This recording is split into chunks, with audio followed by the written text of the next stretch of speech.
Chapter 65. At this moment, even the matter of the 100 taels of silver was temporarily thrown to the back of Li Yi's mind. He couldn't blame anyone else for making such a mistake. He could only blame himself for not being able to control his mouth. In his previous life, Li Yi was a moderate foodie. He had a great desire for good food and had eaten all kinds of famous snacks. After coming to this world, in a situation where food was extremely scarce compared to his previous life, it was not easy for him to come across a pastry that could arouse his appetite. His foodie heart began to lose control. And then, it was embarrassing. Encountering such an embarrassing situation, Li Yi's gaze was already too embarrassed to look over there. As for the women, after experiencing this small episode, they finally put away their curiosity about Li Yi. They gathered in the small space that belonged to them and began to talk in low voices. After all, today's small poetry competition was what they needed to focus on. Because today's victory or defeat directly affected whether or not they had the right to participate in tomorrow's mid-autumn poetry competition. For the many scholars of Qing and Fu, this was a kind of recognition of strength and status. Although they were women, they also wanted to compete with the men. Today, we have Ruoqing here. The other poetry clubs are nothing to worry about. Only the Eastern Li and White Dew poetry clubs cannot be underestimated. Su Wentian and Feng Zhou are both very good at mid-autumn poems. We still have to be careful. A slightly older woman looked at the two poetry clubs and spoke in a slightly serious tone. Su Wentian is one thing, but that Feng Zhou's poetry is extraordinary. The poem he wrote on the 7th day of the lunar month actually entered the top 10. If it wasn't for Sister Ruoqing, then he would have won first place at the poetry competition, another girl with an oval face said. Wan Ruoqing smiled and said, "What does this have to do with me?" "What do you mean it has nothing to do with you?" The girl argued with a smile. "If it wasn't for Sister Ruoqing taking out the Immortal Magpie Bridge, then wouldn't the first place have been taken by that Feng guy?" Immortal Magpie Bridge. The girl's words seemed to make Ruoqing sink into some kind of memory. A look of regret appeared on her pretty face. Su Wentian cannot be underestimated. The older woman looked at the young girl, shook her head, and said, "In terms of Qixi poetry, Su Wentian might not be as good as Feng Zhou, but the styles of Qixi and mid-autumn poetry are completely different. Feng Zhou's Qixi poetry might not be better than his mid-autumn poetry. In last year's mid-autumn poetry meet, he lost to Su Wentian." "Hee, what are you afraid of?" "We have Sister Ruoqing." The girl said disapprovingly. "Sister Ruoqing, go and see if there are any more sky prayer lanterns falling outside. Maybe you can pick up another mid-autumn festival poem that will scare them to death." When the women heard this, they smiled helplessly. A poem of this level was enough to be passed down through the ages. How could it be picked up so easily? At this moment, as if remembering something, the young lady suddenly said, "Do you guys think that the scholar who composed the Immortal Magpie Bridge will also participate in the poetry meet tomorrow?" As soon as the girl said this, Ruoqing's eyes suddenly lit up. "I'm afraid not." The older woman shook her head and said, "Once the Immortal Magpie Bridge appeared, there were no more Qixi poetry poems. The #1 scholar of Qing and Prefecture, who had always been an expert in Qixi poetry poems, tore up his own poem and said that he would never compose another Qixi poetry poem in his life. After that night, countless people searched for the scholar named Li Yi, but no one saw him. Could it be that the poem was really composed by an immortal from heaven? The girl's eyes flashed with an inexplicable light as she murmured, "Silly girl, you only know how to think. How can there be an immortal in this world?" A woman beside her lightly knocked on her head and said unhappily. The older woman seemed to think of something and suddenly turned to look at Ruoqing and asked, "Right, didn't Ruoqing have news of that scholar named Li Yi? What happened after that?" Wan Ruoqing shook her head and said, "Drunken Mo and I went to ask the scholar who painted for her. The scholar said that the painting wasn't made by him and that he only met that person once." The older woman nodded and said, "I've seen that painting before.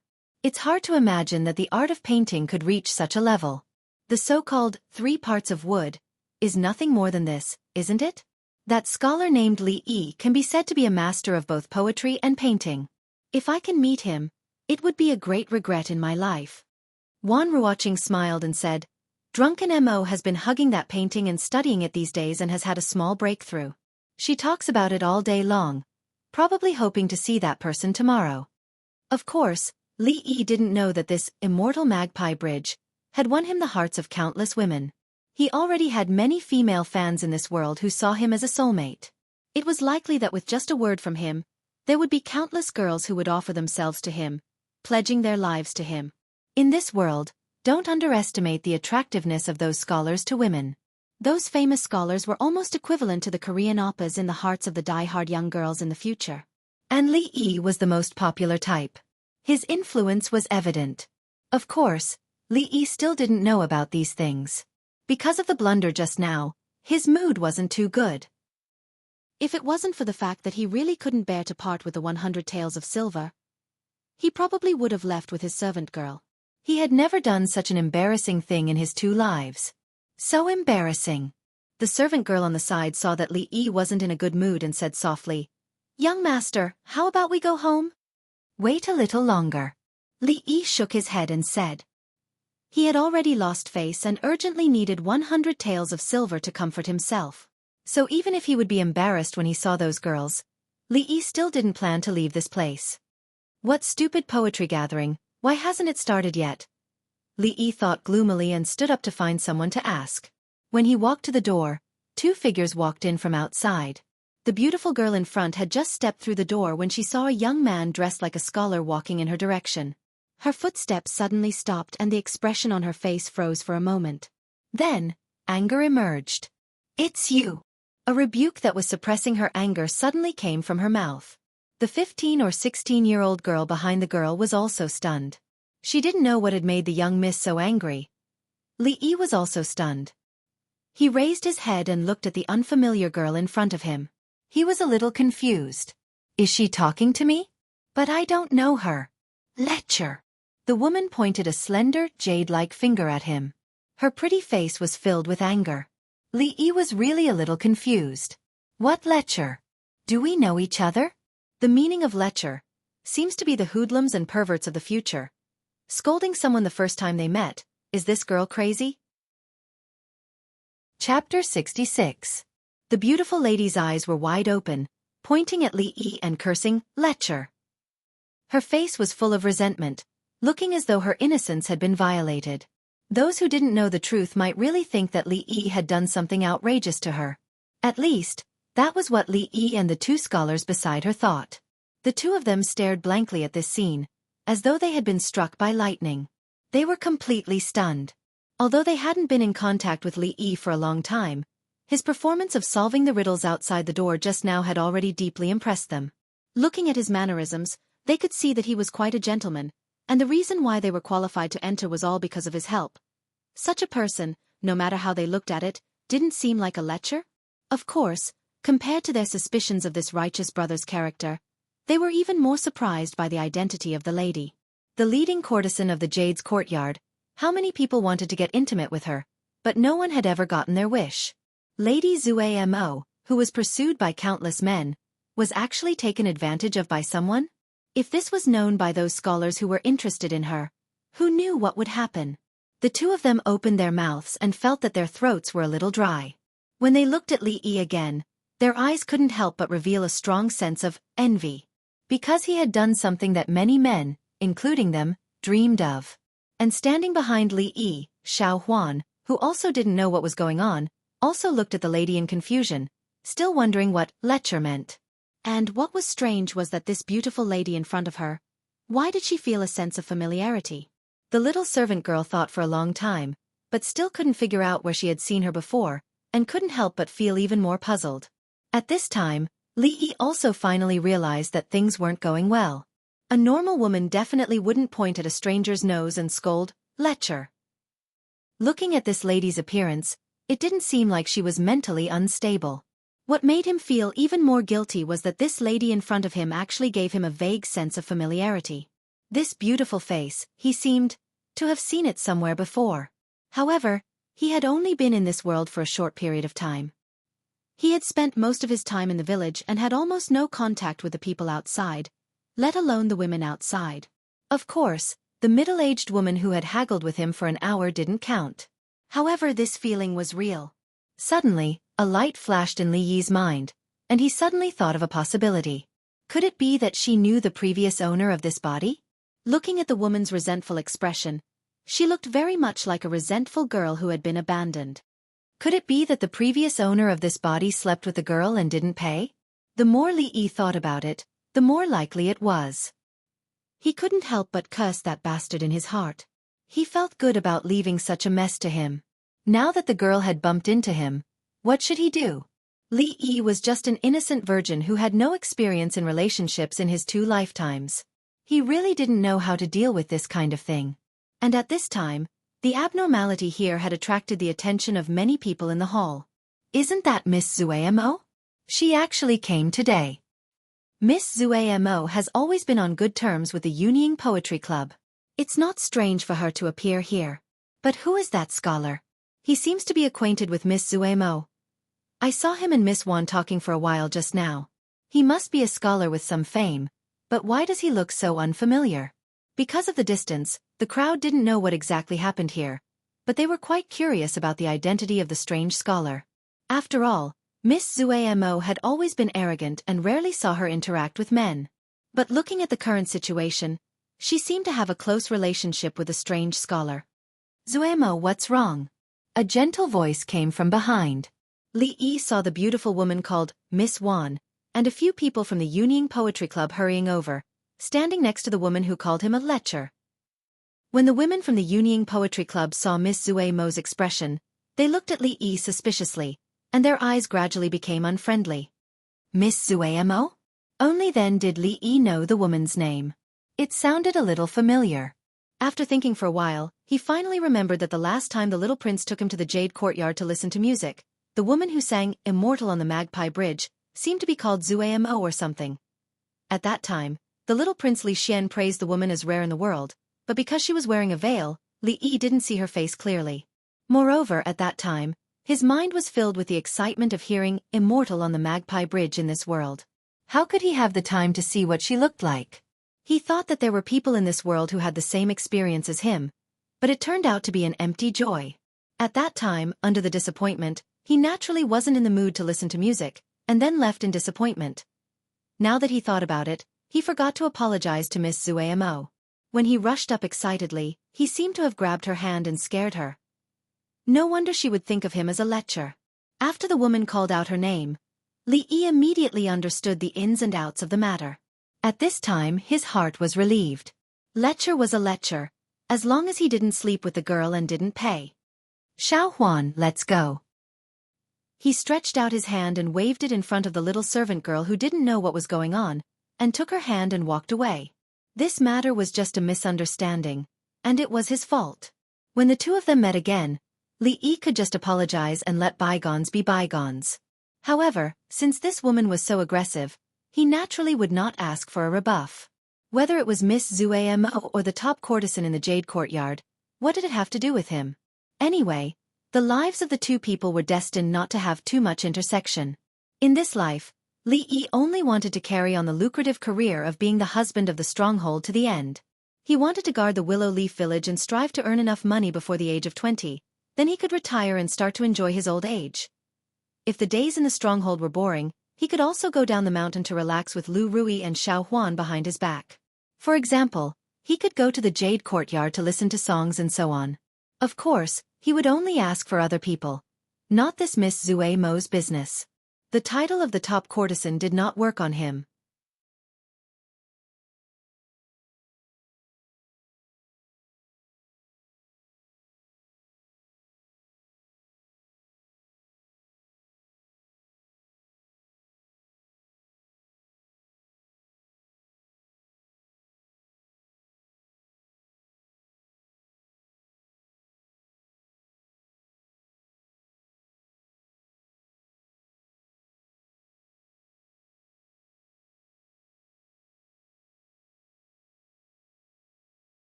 Chapter 67. You! Seeing the scholar holding the servant girl's hand and leaving with an indifferent expression, the anger on Zhang Zumo's pretty face became even stronger. However, seeing that many people had already noticed them, she still had some scruples in her heart. She snorted coldly and didn't chase after them. That night on the stage, this scholar rushed up and grabbed her hand as if he had gone crazy. She was really scared and subconsciously thought of him as a lecher. However, after thinking about it carefully, she felt that he didn't seem to want to take advantage of her. However, thinking about how he left without even saying a word of apology, she naturally felt a bit angry. For the past few days, he had been thinking about this matter and always felt uncomfortable. When he saw that scholar who didn't understand etiquette again, all the accumulated anger was vented out. She originally thought that if he seriously explained and sincerely apologized, this matter could be resolved. However, who would have thought that he would ignore her like this, let alone have the slightest intention of apologizing? I'm so angry. She caressed her chest a few times, and only then did she feel a little better. Drunken ink, what happened? Seeing her like this, the women all looked at each other. For some reason, Wan Ruoqing took a step forward and looked at her. We'll talk about this later. Sister Ruoqing, where's the osmanthus cake I asked you to bring for me? Zhang Zumo shook her head and suppressed the anger in her heart. She wanted to use a happy matter to divert attention. When she was unhappy, she would eat. This had always been her habit. This? Wan Ruoqing's expression froze, and an awkward expression appeared on her pretty face. Seeing her expression, Zhang Zumo said with a bitter expression, You can't have forgotten, right? Ahem, Zumo, you should tell us what happened just now, the older woman said with a dry cough. It's just a lecture. What's there to say? Zhang Zumo glared fiercely at Li Yi's departing figure again. She gritted her teeth and deliberately emphasized the word, lecture. Young master, what is a lecture? On the other side, the servant girl scratched her head curiously and looked up at Li Yi. Just now that beautiful big sister said that the son-in-law was a lecture, and seemed to be very angry. But what was a lecture? Until now, Xiao Huan had not figured it out. You're just a little girl. Don't ask. Li Yi rubbed her head and said, Little girl home? A puzzled expression appeared on the little servant girl's face again, but this time she roughly understood Li Yi's meaning.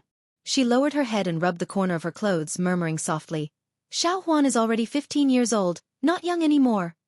Son-in-law? She raised her head and was about to ask something when Li Yi picked up a piece of pastry from the table and stuffed it into her mouth. Try this. She made a few muffled sounds, but the servant girl knew that the son-in-law didn't seem to be willing to answer the question just now. After swallowing the pastry, she didn't speak anymore. What exactly did the lecture mean? Once he returned to the stronghold, he would ask his mistress and find out. That's right, that beautiful big sister just now, she seemed to have seen her somewhere before. The young girl sat there with one hand propping up her chin. She glanced in that direction from afar and just happened to see the side of Zhang Zumo's face. After a slight pause, she seemed to remember something. Her beautiful eyes suddenly widened and her small mouth also opened in surprise. At this moment, the figure of that beautiful big sister finally overlapped with a certain figure in the little servant girl's memory. That painting scroll that the son-in-law had her lock up in the cabinet, wasn't the woman drawn on it the beautiful big sister just now? For a moment, the little servant girl seemed to have discovered something incredible, and her heart immediately stirred. Previously, she had thought that the son-in-law probably liked the woman in the painting very much, which was why he had her carefully put it away and locked it in the cabinet. There were many things that the little servant girl didn't dare to ask. She could only think in her heart, just what kind of story did the son-in-law and that beautiful woman have? But every time she thought of this, there would be a sour feeling in her heart. Fortunately, apart from that hidden painting, the son-in-law was no different from before. After a long time, her heart gradually relaxed. And after seeing the woman in the painting today, the young girl's heart finally began to panic. Although she didn't understand what that beautiful big sister said, she and the son-in-law did indeed know each other. She was so angry. Was it because the young miss had snatched the son-in-law away? The little servant girl didn't want to think in the worst direction, but because of her worry, she couldn't help but guess. What if the son-in-law abandoned Xiao Huan and left with that beautiful big sister? If the son-in-law left, the young miss and second miss would definitely be very sad, but the one who would be the most sad would still be Xiao Huan. If the son-in-law was willing to bring Xiao Huan along. If that was the case, then Xiao Huan would definitely be overjoyed. No, Xiao Huan couldn't leave. If Xiao Huan also left, there would only be the two young misses left at home, and they would be even more sad. It would be best if the son-in-law didn't leave, and everyone could still be together like before. This was the best ending that the little servant girl could think of. No one knew when the poetry meet had officially begun. It should have been long prepared, and not long after, someone had already made a few poems. Upstairs and downstairs, there were people who gathered and evaluated each other. And at this moment, Li Yi heard a bad news from the gossip. Today's competition was limited to a few poetry meets. Even if someone made a good poem, it wasn't within the scope of the competition. At most, they would only receive a few words of praise from others. In other words, those few poetry meets were the absolute protagonists of today. Li Yi and the rest of the people here were just there to express their opinions on the poems that others brought out. Of course, to Li Yi, what he cared about was not the poem or the qualification to participate in the Mid-Autumn Poetry Meet. If he didn't have the qualification to participate in the poetry written test, then even if he copied out a good poem, he would not have the chance to get the 100 silver taels. At this moment, he was a little regretful. He should have checked the almanac before going out today. It must be written that it was forbidden to go out, and it was better to stay at home. Not only did he embarrass himself in front of those girls, but it was also bad luck to run into that lady Zuemo. Now, even the last bit of comfort in his heart was gone. He had wanted to leave with Xiao Huan, but the fruits and pastries here were really quite delicious. It had taken a lot of effort to get here, and it was not worth it to just leave like this. He should eat to his heart's content first. With this in mind, when he turned his head, he saw the little servant girl resting her chin with one hand. He didn't know what she was thinking, but the expression on her pretty face changed. Sometimes it was full of worry, and sometimes there was a smile at the corner of her mouth. There was even a moment when tears appeared at the corner of her eyes. Just as Li Yi was wondering what kind of drama was playing out in the little servant girl's heart, Zhang Zueimo's somewhat surprised voice sounded from the other side. What? My osmanthus cake was eaten by that lecher. After knowing what had just happened, Zhang Zueimo's eyebrows rose, and anger once again appeared on her pretty face. Her gaze was like a knife as she looked in a certain direction. Li Yi sensed something and looked up. When their gazes met in the air, sparks seemed to shoot out. At the same time, they snorted coldly and turned their heads. Chapter 68. Actually, that scholar doesn't look like a lecher. I'm afraid there must be some misunderstanding. The slightly older woman from the Yunying Poetry Club said after a moment of silence.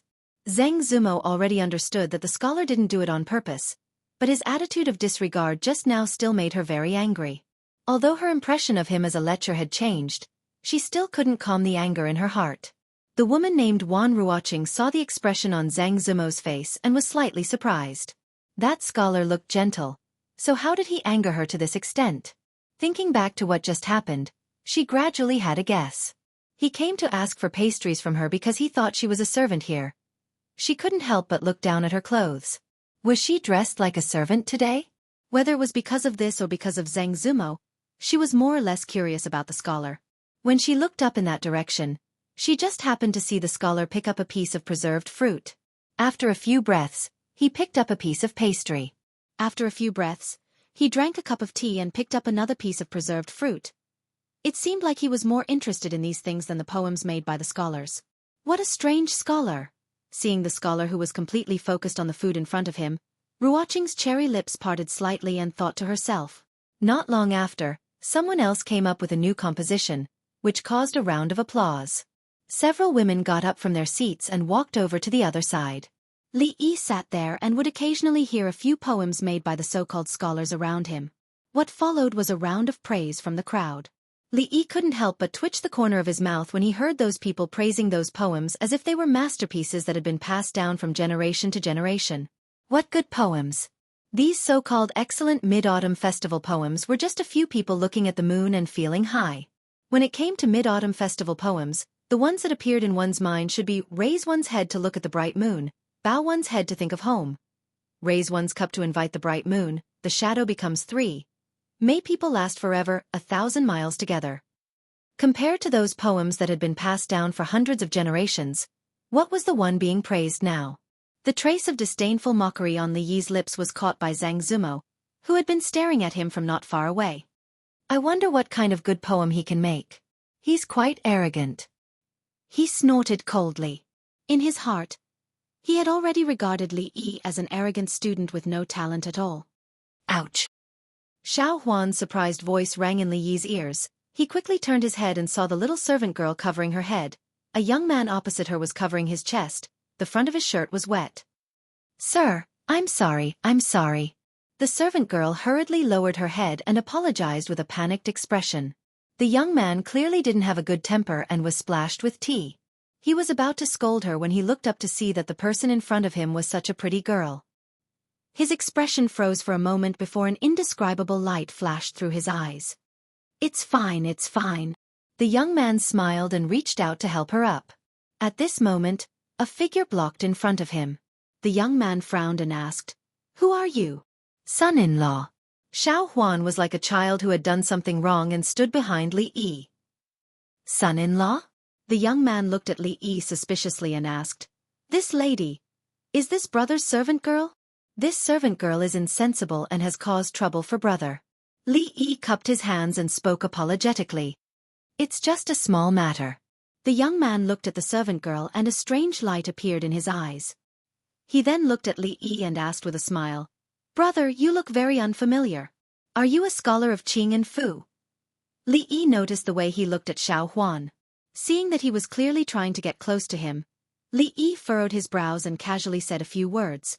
Just as he was about to lose his patience, the young man suddenly changed the topic. He pointed at the two girls standing behind him and said, "What do you think of my two servant girls?"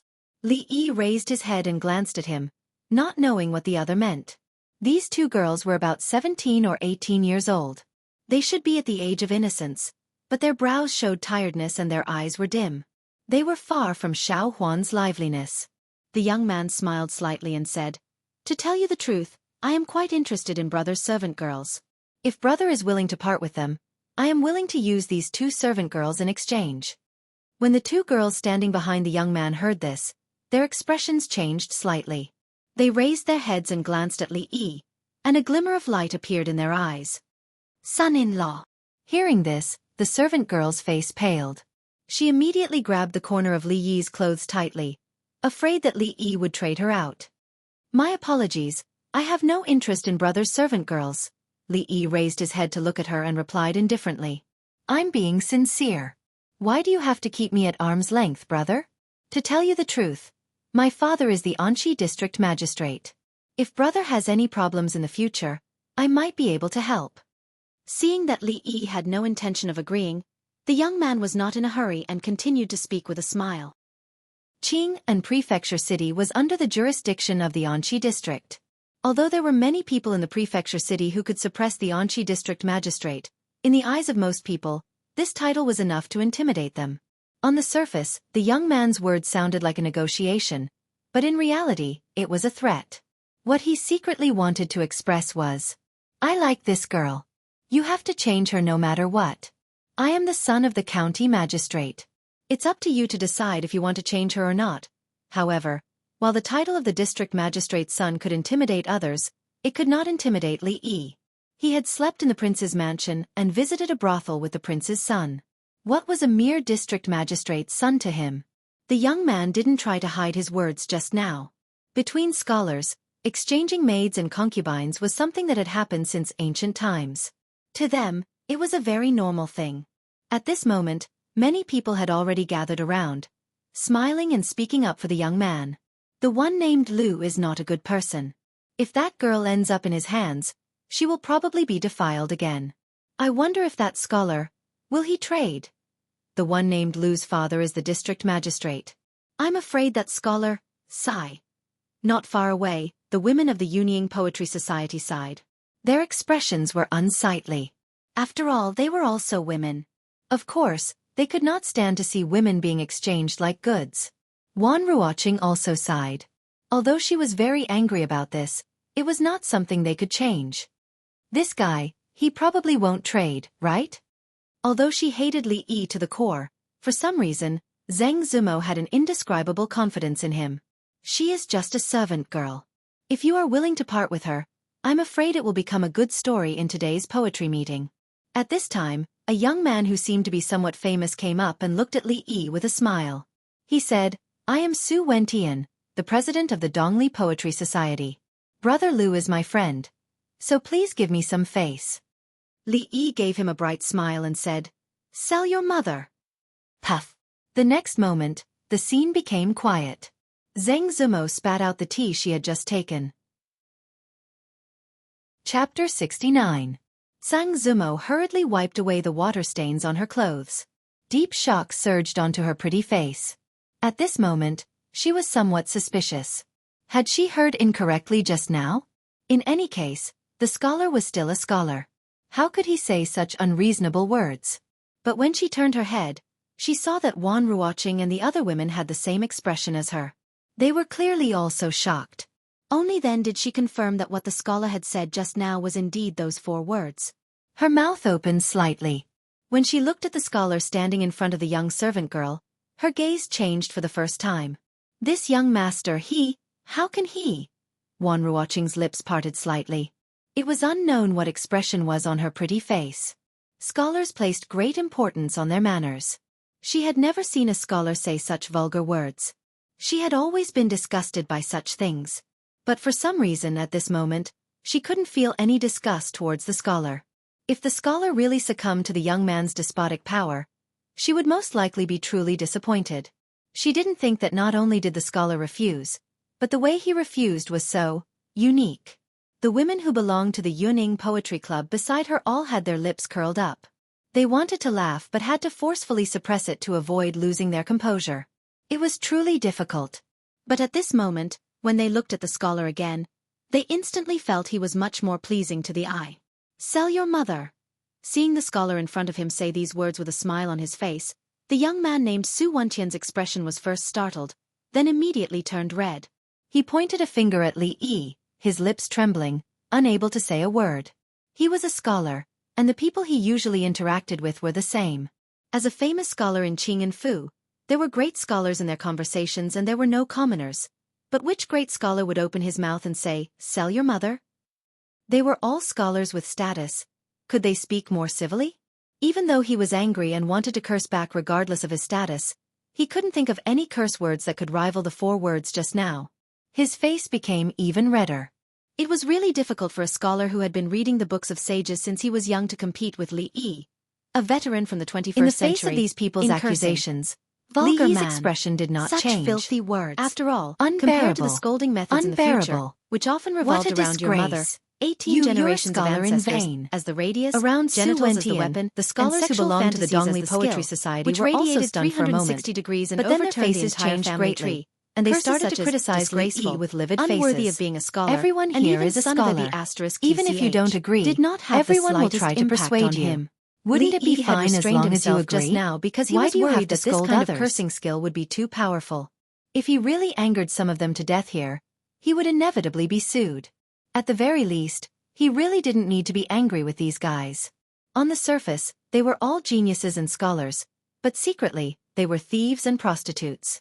The things they did were dirtier than the previous one. Some of the dirty things could even be put on the table to be traded, but in their eyes, it was extremely normal. Especially when the scholar named Su Wentian asked him to do him a favor with a smile. Li Yi felt that the 4 words he gave him couldn't be more suitable. It was simple and crude, but the effect was remarkable. The Dongli Poetry Club was the most popular candidate for the first place today, attracting the attention of many people.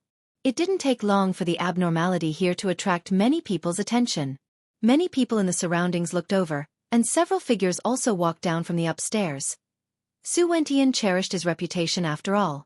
No matter what the result was, it wouldn't be a good thing for him. With a cold snort, he turned around and left without saying a word. Beside him, several people of the White Dew Poetry Club also glared at Li Yi with vicious eyes, showing disdain to associate with him. "I'll remember you." The young man who claimed to be the county magistrate's son glanced at Li Yi gloomily and said coldly. Behind him, 2 young girls' eyes flashed with a trace of sadness. They glanced at the little maid standing behind Li Yi with envy, then followed the young man and left silently. "Young master, it's all Xiao Huan's fault." After these people left one after another, The little maid pulled the corner of Li Yi's clothes and said while sobbing. There were tears at the corners of her eyes. It's okay, it's not Xiao Huan's fault. Li Yi smiled and rubbed her head as he said softly. But they all said that son-in-law. The young maidservant raised her head, 2 teardrops rolling down from her gem-like eyes. From what she heard, the words those people used to scold son-in-law were already very unpleasant to hear. Oh! Before she could finish her words, Li Yi stuffed a piece of pastry into her mouth. Li Yi pinched the little maid's pretty face. The little girl pouted and blinked innocently at him. He wiped her tears and said with a smile, They are all bad people, they made our Xiao Huan cry. After eating this pastry, let's go home. That scholar's words just now were so satisfying. On the other side, a 16 or 17-year-old girl covered her mouth and laughed so hard that tears were about to flow down. Thinking of the expressions of Su Wentian and the others when they just left, the women couldn't help but laugh. As women, they naturally couldn't bear to see men exchange maids and even concubines like goods. The scholar's actions won them a lot of good impressions. Zumo, I don't think that young master is a lecher at all. Otherwise, he would have already exchanged the 2 girls. A woman looked at Zhang Zumo and said, Do you have some misunderstanding with him? Even if he's not a lecher, he's not a good person either. Zhang Zumo pursed her lips and said disdainfully. No matter what, she couldn't forgive that guy's attitude towards her. As they were talking and laughing, a sudden cry came from upstairs. They all looked up and found that many people had gathered around a table. What happened over there? Could another masterpiece have appeared? While they were puzzled, the older woman went up the stairs. A moment later, she came down with a paper raft in her hand with a worried expression.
Chapter 70.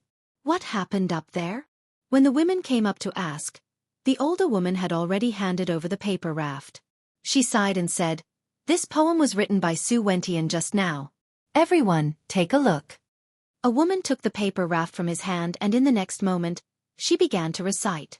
Although the others were all women, they were all known as talented women in Qing and prefectural city. After hearing a few lines, they could tell that the standard of the poem was far above that of ordinary people. What? Is this poem well written? Zhang Zumo's knowledge of poetry was not deep. Unless it was something like Immortal of the Magpie Bridge, that ordinary people could distinguish, she had no ability to distinguish ordinary poems. Su Wentian's Mid-Autumn Festival poem is indeed much better than Feng Zhou's, Wan Ruoqing said slowly with a complicated expression on her pretty face after the woman finished reciting. She could roughly judge the standard of the poem just by listening to it once. She had also heard the Mid-Autumn Festival poem written by Su Wentian last year. She didn't expect it to go up another level this year. She was afraid that it would shine in the poetry meet tomorrow night. Sister Ruoqing, can your poem beat Su Wentian's? Zhang Zumo looked at her and asked. She was very concerned about this. The Yunying Poetry Society's victory or defeat today would determine whether or not they had the right to participate in the true Mid-Autumn Festival tomorrow. If they won, she could enter with them and perhaps she could see that person then. I also didn't think that Su Wentian would have such skill in Mid-Autumn Festival poem. I'm afraid I cannot compare. Wan Ruoqing shook her head and said with a wry smile. Based on this poem, Su Wentian has already won today's competition. The older woman of the Yunying Poetry Society sighed and said. Although they didn't want to admit it, from ancient times until now, in the path of poetry, women were always inferior to men. Hearing this, Zhang Zimo's pretty face showed disappointment. If the Yunying Poetry Society couldn't win, then they didn't have the right to participate in the Mid-Autumn Festival. Naturally, she wouldn't be able to see the talent called Li Yi. These days, he could only keep the questions about that novel painting method in his mind. That person seemed to have appeared out of thin air and then disappeared. No matter how others searched, they couldn't find any information related to him. Zhang Zimo could only place all her hopes on tomorrow's poetry conference. With his talent, he shouldn't be absent from that kind of poetry conference.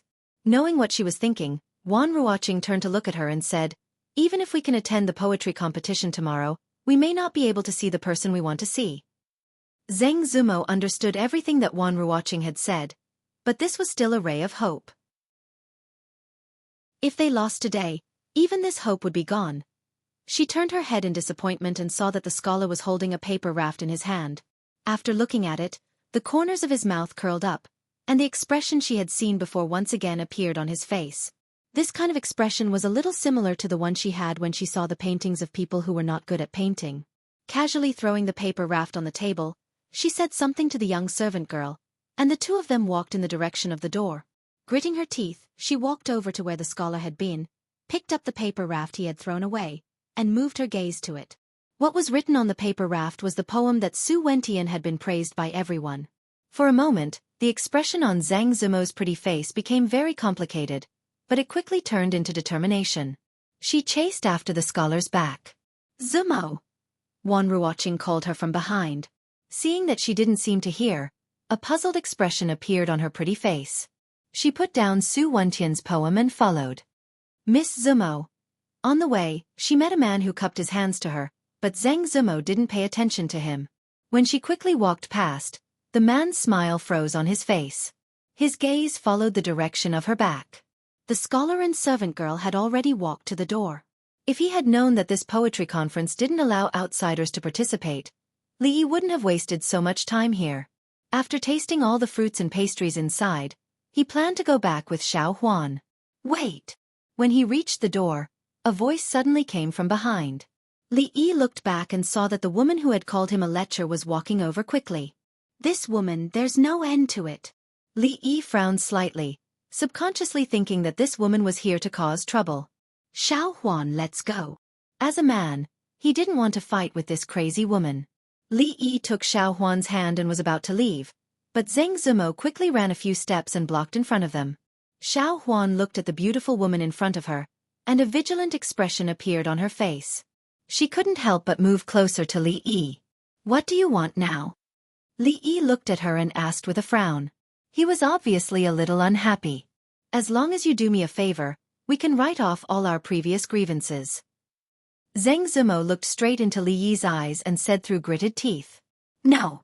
Li Yi said lightly and took Xiao Huan's hand, intending to leave. He really didn't care about writing off all their grievances. Whether or not they would see each other again in the future was another matter. Why would he ask for trouble? Moreover, something that could make this woman put down her pride to ask for his help was probably not simple. He wasn't familiar with her, and strictly speaking, they had some minor grievances. Why should he help her? You! Stop! Zhang Zimo pointed at him, gritting her teeth so hard that they almost broke. Whether it was in the past or now, which man wasn't polite when they saw her? When had she ever been ignored like this? Why didn't this guy have the temperament of a scholar at all?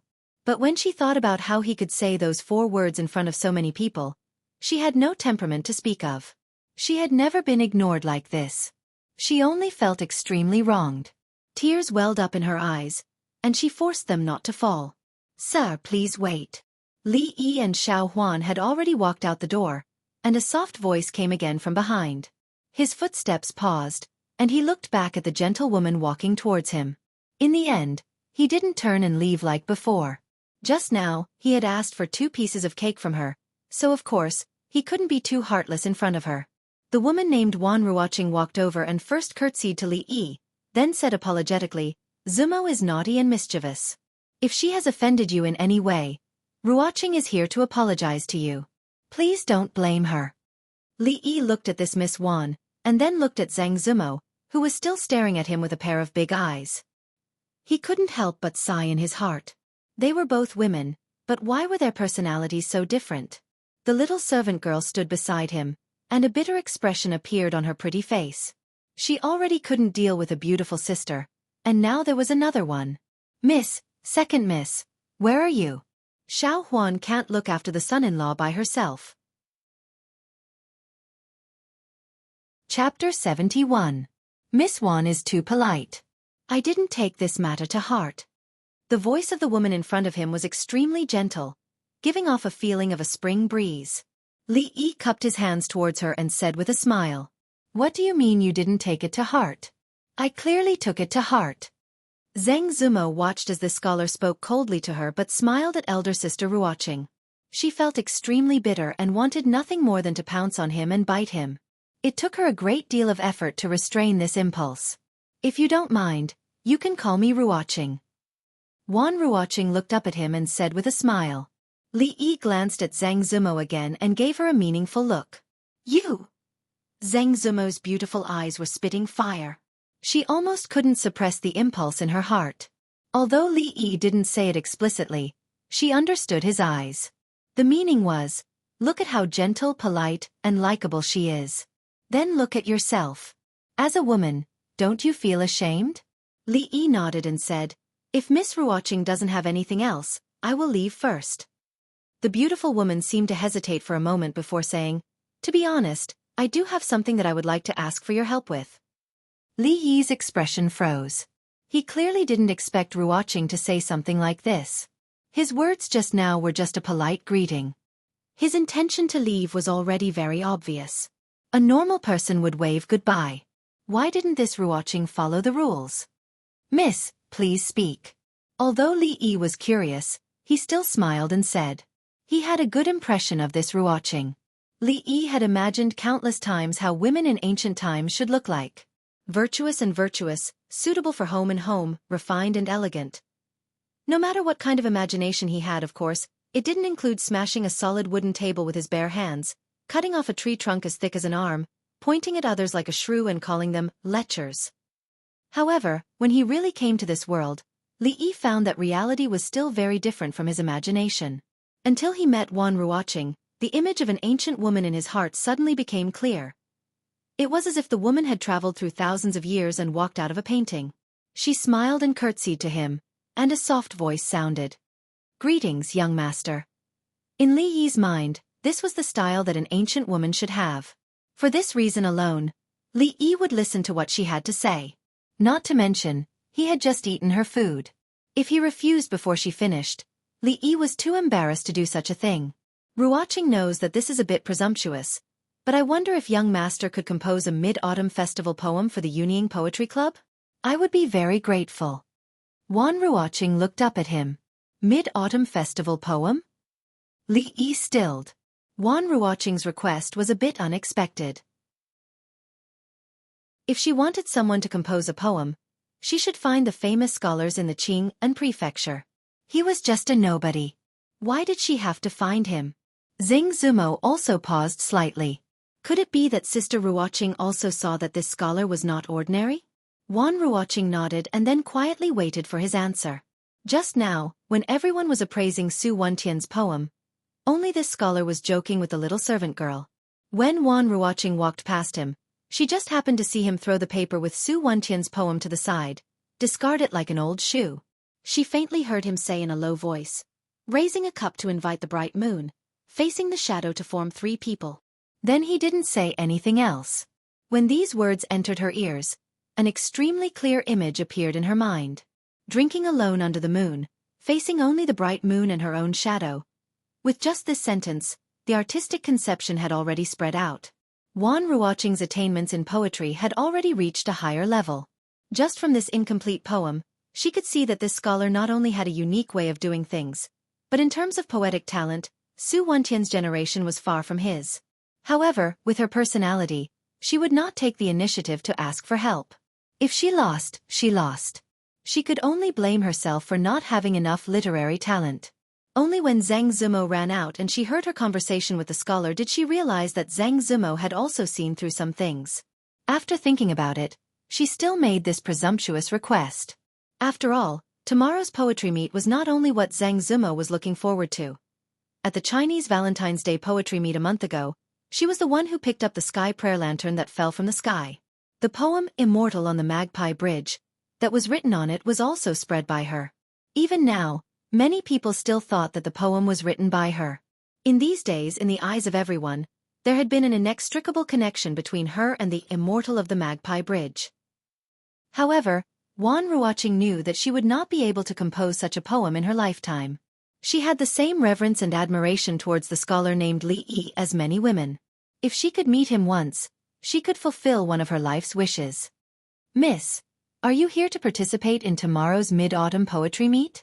Li Yi looked at her and asked in confusion. Wan Ruoqing smiled and said, "To be honest, the reason the Yunying Poetry Club wants to win today's competition is because there is someone we want to meet at tomorrow's mid-autumn poetry meet." Seeing Ruoqing's beautiful face reveal the adoration of a fan towards her idol, Li Yi was extremely surprised. Could it be that Wan Ruoqing, Zhang Zumo, and the other women of the Yunying Poetry Club were all going to the meet to meet a certain famous scholar? Thinking of this possibility, Li Yi suddenly felt a strong sense of envy towards that unknown fellow. There was no need to mention Wan Ruoqing. She was so beautiful, had a good personality, and seemed to be very talented in literature. As for that Zhang Zumo, although her personality was terrible, her looks and figure did not lose to Wan Ruoqing at all. Then there were the women of the Yunying Poetry Club. Scholars were so popular these days? Even these talented women were charmed. Who knew how many more ignorant girls were fans of that fellow? Li Yi always thought that the career of being the husband of a stronghold was very promising.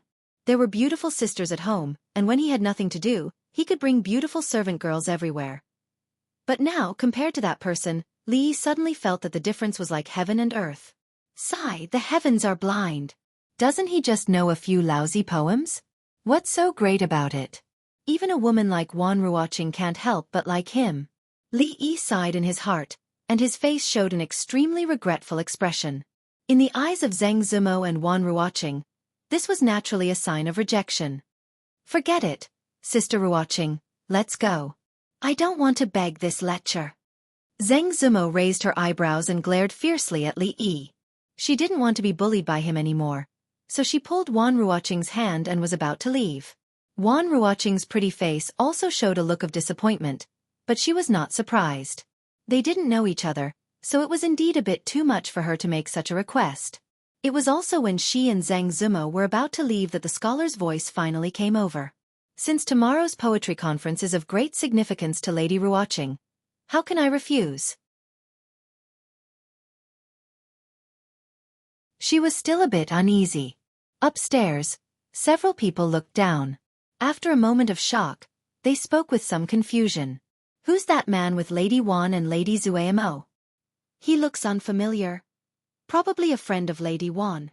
I saw him with the people from the Yunying Poetry Club." "It's him. Why would Lady Wan make friends with such a vulgar person?" Among these people, there were those who didn't know Li Yi. At this moment, they were shocked that Wan Ruoqing and Zhang Zumo were so close to a man. Some had just seen him scold Su Wentian away. They were even more shocked. How did this person get together with Wan Ruoqing, the famous talented girl of Qing and Prefecture, and Zhang Zumo, the top artist of the Jade's Yard? They didn't even have the mood to make friends with such a vulgar person and a refined scum. Could it be that those two girls just happened to like this kind of style? At this time, the women of the Yunying Poetry Club were gathered in a corner. The poems on the table in front of them were the ones that everyone had already read. Even though they were unwilling, they had to admit that in terms of poetry, they were far inferior to those men. Could it be that we are destined to have no fate with the mid-autumn poetry meet? A girl said unwillingly. All the girls sighed and remained silent. At this time, Wan Ruoqing and Li Yi walked over. "I'll leave everything to you, young master." Wan Ruoqing bowed to Li Yi and said with a serious expression. "Ruoqing, this is..." Seeing the scholar again, Confusion appeared on the women's faces. When the older woman came forward to ask, Li Yi had already picked up a brush. He dipped it in ink and was about to write when he seemed to remember something. He turned back to look at Ruoqing and handed the brush to her. He said, "Let me read." "Miss Ruoqing, you write?" Wan Ruoqing naturally didn't know that Li Yi was afraid that her words were too ugly and would be laughed at. She thought that this young master was very thoughtful. Since this was a work that represented the Unfettered Poetry Club, she naturally had to write it herself. She took the brush from Li Yi's hand.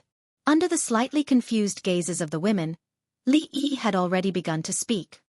A pot of wine among the flowers, drinking alone with no companionship. "It's a poem?" the women exclaimed softly. Their eyes were full of surprise, but they still didn't understand what was going on. Can this guy really do it? Zhang Zumo looked at him, still uncertain. After all, she was only guessing just now. If this scholar was just an arrogant student without any talent, then wouldn't everything she had done just now be in vain? Raising a cup to invite the bright moon, the shadow becomes 3. It was also at this time that the second line of Li Yi's poem was recited. In an instant, the expressions of the rather talented women froze. In the next moment, their expressions changed. Seeing that their expressions had all become very solemn, Zhang Zumo was startled. Then, she looked at Li Yi and a thought of disbelief rose in her heart. Could it be that his poems are really that powerful? Since the moon cannot be drunk, the shadow follows me. Temporarily accompanying the shadow of the moon, joy must last until spring. Li Yi's voice continued. Beside him, Ruoqing picked up the brush and began to write. Neat and beautiful lines of hairpin-style small regular script appeared on the paper. My song lingers in the moon.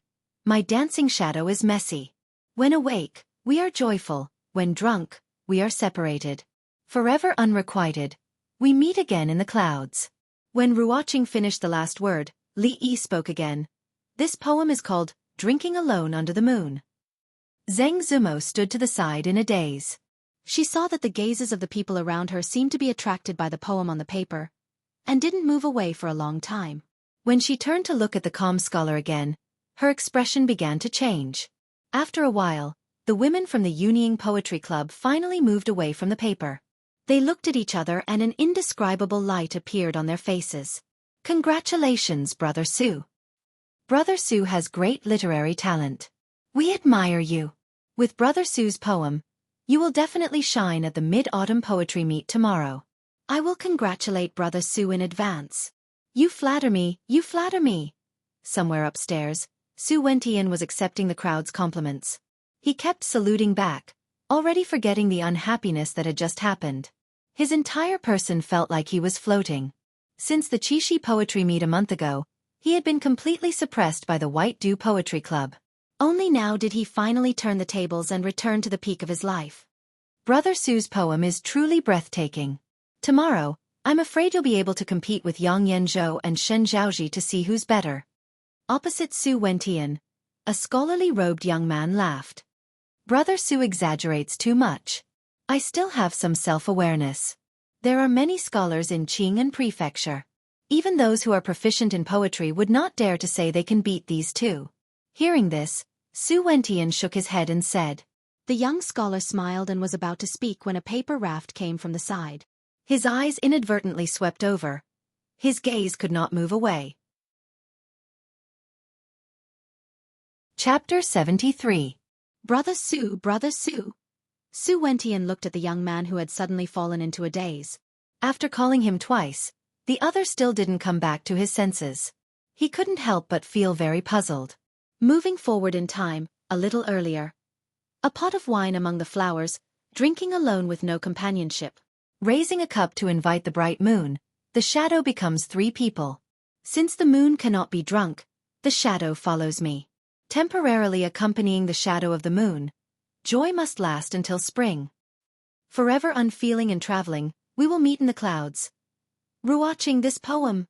As Ruoqing wrote Drinking Alone Under the Moon on the Xian paper with graceful handwriting, the expressions of the talented women of the Unfettered Poetry Club gradually changed from puzzlement to shock. After she stopped writing, the older woman turned to look at her and opened her mouth in disbelief. How does this poem compare to what Feng Wentian did? Zhang Zumo had seen the change in the expressions of the women just now. She couldn't help but ask impatiently. Hearing this, the older woman's expression became solemn. She said, "How can the light of a grain of rice compete with the brilliance of the moon? What virtue and ability does Feng Wentian have to compare with this legendary poem?" Legendary poem. Zhang Zumo's cherry lips parted slightly. It was as if a bolt of lightning had flashed through her mind. That unreasonable guy's poetic talent was actually at such a high level? If this poem were to spread, I'm afraid that all the scholars of our Jing kingdom, no matter when or where, as long as they raise a cup to drink, they will inevitably recite, "Raising a cup to invite the bright moon, the shadow becomes three people." A young woman's beautiful eyes became dazed as she murmured. The performance of the talented women was not out of Li Yi's expectations. One had to know that this drinking alone under the moon, even among all of Li Bai's works, was considered the best of the best. Raising a cup to invite the bright moon, the shadow becomes three people, was a line that had been passed down for thousands of years. Who was Li Bai? He was an existence that stood at the peak of the ancient literary world. Any random poem he threw out was enough to scare people to death. Wan Ruoqing's pretty face was also filled with uncontrollable excitement. When she heard the poem, she only guessed that this young master should have some talent, but she never thought that his talent would be so high. Putting aside her personal feelings, the standard of this poem was already comparable to the immortal Magpie Bridge. Of course, in Wan Ruoqing's heart, she still preferred immortal Magpie Bridge. Putting aside the relationship between her and that poem, in the Jing kingdom, for various reasons, the development of poetry was more prosperous than that of poetry and was more popular. As for poetry, it was indeed very popular during the previous dynasty.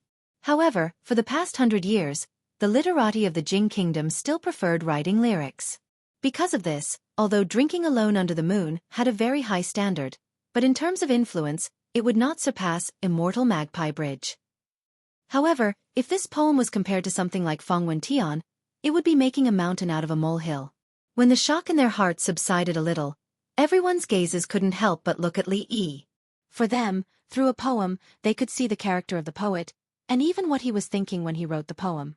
Drinking alone under the moonlight, with no one close to him, from lonely to not lonely, then from not lonely to lonely.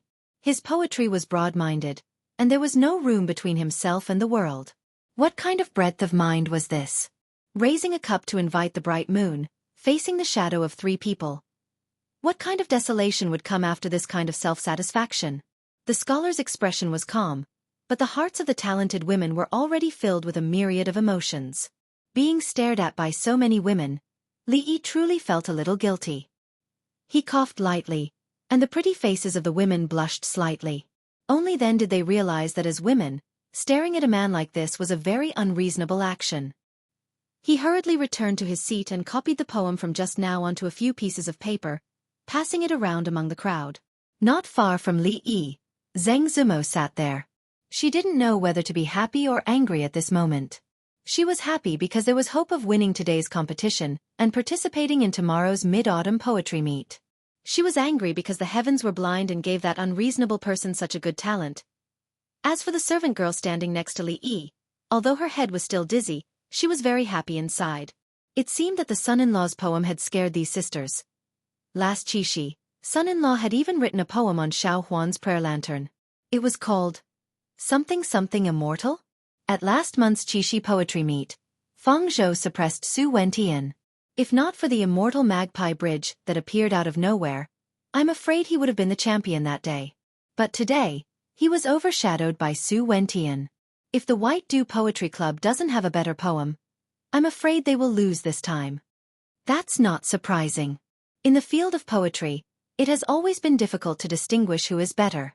Feng Zhou is good at Qixi poems, and Su Wentian's poem about the moon is very outstanding. It is very suitable for this mid-autumn poetry meet. It is no surprise that Feng Zhou lost to him. Speaking of which, the talented women of the Yunying Poetry Club can't be underestimated. I wonder if they have any good poems tonight? Of course they do. Lady Wan's poem about the moon is above Feng Zhou's, but it is still inferior to Feng Wentian's.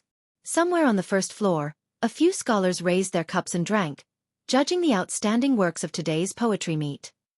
In the end, they are just women. In that case, the winner today is definitely the Dongli Poetry Club. With this poem, I'm afraid Su Wentian won't be unknown at tomorrow's meet. A man in green said with a sigh. He took a paper raft from a passing servant and wanted to see which poetry club had new works. That's not necessarily true. After all, there are many scholars in Qing and Prefecture tomorrow. There will be no lack of good works. Whether Su Wentian can make the list depends on his luck. As they talked, they didn't realize that one of them was silent for a long time. A shocked expression gradually appeared on his face. I hope Su Wentian can make a name for himself tomorrow. This way, we can boast about him in the future and share his glory. A scholar said with a smile. Before he finished his second sentence, a voice suddenly came from beside him. Everyone, wait! This voice was slightly louder, and the scholar swallowed the words he was about to say. The few of them looked at him with puzzled expressions. The scholar in green still had a shocked expression as he slowly handed over the paper raft in his hand. After the few people took it, they moved their heads closer. After a few breaths, their expressions all changed. Back to the upper floor. Brother Su? Brother Su? Su Wentian didn't know how many times he called until he reached out and shook his shoulder. Only then did the young man wake up. Brother Su, what has happened to make Brother Su so absent-minded? When he looked up, he saw Su Wentian looking at him with puzzlement. A complicated expression appeared on the young man's face. He looked at Su Wentian and handed over the paper raft in his hand. Brother Su, you, take a look. Chapter 74. Su Wentian accepted the paper raft he handed over. Seeing the expression on his face, he suddenly had a bad feeling. His gaze swept over the paper raft. Not long after, a hint of surprise appeared on Su Wentian's face. Then it darkened. Who wrote this poem? He turned his head to look at the man named Su. There was no longer any trace of joy on his face. The handwriting is hairpin-style small regular script. It must have been written by one of the talented women from the Unfettered Poetry Society. This poem was probably written by them. The man named Su pointed to the handwriting on the raft. He reached out and patted Su Wentian's shoulder. He sighed and said, Brother Su, you don't have much time left. Su Wentian knew what he meant. If he couldn't create a poem that surpassed the standard of this poem in a short amount of time, they would lose today's competition without a doubt. They would also lose the right to attend the poetry competition tomorrow. However, the words of the youth surnamed Su still made him want to curse out loud.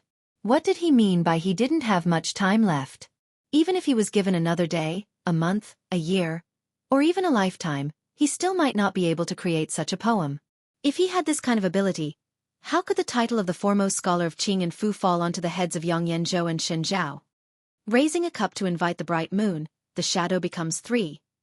This line of the poem was like an insurmountable mountain lying in front of Su Wentian, making him feel a strong sense of powerlessness just by looking at it. Unsurpassable. Impossible, this is impossible. No one in the Unfettered poetry competition could create a poem like this. Not even that Ruoqing Wan. Su Wentian's expression was ugly as he said, This poem doesn't seem to be written by a woman at all. A pot of wine among the flowers, drinking alone with no friends, no family, no friends. Just this point alone is enough to satisfy them. Furthermore, forever marrying without love, meeting in the clouds. How can a woman have such breadth of mind? Su Wentian was very talented. After reading the poem a few times, he had an idea. He said, Let's go take a look. I don't believe this poem was written by the Unfettered Poetry Society. The youth surnamed Su also had the intention to go downstairs, so he nodded and followed behind him. At this moment, the location of the Unfettered Poetry Club downstairs was already abnormally crowded. Not long after the poem spread, people started to walk over. Their expressions were complicated, but there was also a hint of admiration. There were so many scholars here, but they couldn't even compare to a few women. This inevitably made the men lose face, but that poem was really well written. At this time, no one mentioned Su Wentian's name. The excellent mid-autumn poem he had just composed was also forgotten by everyone. The exuberance of young Mrs. Talent truly causes all of us to feel ashamed and resentful. After today, I'm afraid the title of the most talented woman in Qing and Prefecture will belong to Miss Wan. She's not just the most talented woman. If this poem were to be presented at tomorrow's poetry competition, I guarantee that even Yang Yanzhou and Shen Zhao would have to concede defeat. We are fortunate enough to be able to witness such a legendary poem. We have no regrets. All the girls heard were words of praise, far more than what Feng Wentian had just said. There were even people who compared the top 2 scholars in Qing'an Prefecture to her, and came to the conclusion that they were far inferior. All of this was because the standard of this drinking alone under the moon was truly high to the heavens. The talented women of the Yunying Poetry Club were surrounded by the crowd. Their faces were full of excitement.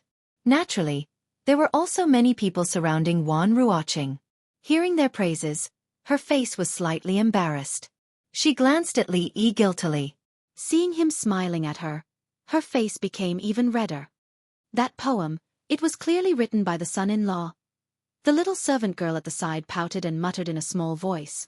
In her heart, she was angry for the son-in-law. When Su Wentian and the youth surnamed Su came downstairs, they were blocked outside the crowd and couldn't squeeze in. Everyone make way, make way. Don't push, who stepped on my foot? Damn it, which shameless scoundrel touched my butt? The two of them squeezed in with great difficulty and instantly attracted the dissatisfaction of the crowd. When they turned their heads and saw that the person who came was Su Wentian, their expressions became strange and they made way for him. After all, if it wasn't for the sudden appearance of a super dark horse, the person who had the last laugh today would have been Su Wentian. Gaining and losing, the taste in his heart was probably not good at all. Everyone also wanted to see his reaction. It would be best if he would give a speech about not receiving the award. Under the gaze of the crowd, Su Wentian walked next to the women of the Yunying Poetry Club. He first raised his hands in greeting and said, "This, drinking alone under the moon, is the peak of mid-autumn festival poetry. I, Su, am full of admiration." At this point, the topic suddenly changed. I wonder which talented woman of the Yunying Poetry Club wrote this poem. Among the women, the face of the younger girl changed slightly. Even though it quickly returned to normal, Su Wentian still caught it. The corners of his mouth curled into a smile. There was indeed something fishy about this. Is it Lady Wan? Su Wentian looked at Wan Ruoqing with a smile that was not a smile. No. Wan Ruoqing shook her head. No matter how much she wanted to win today's competition, she couldn't say such untruthful words. Could it be Lady Zumo? Su Wentian turned to look at Zhang Zumo and asked, "I don't have such literary talent."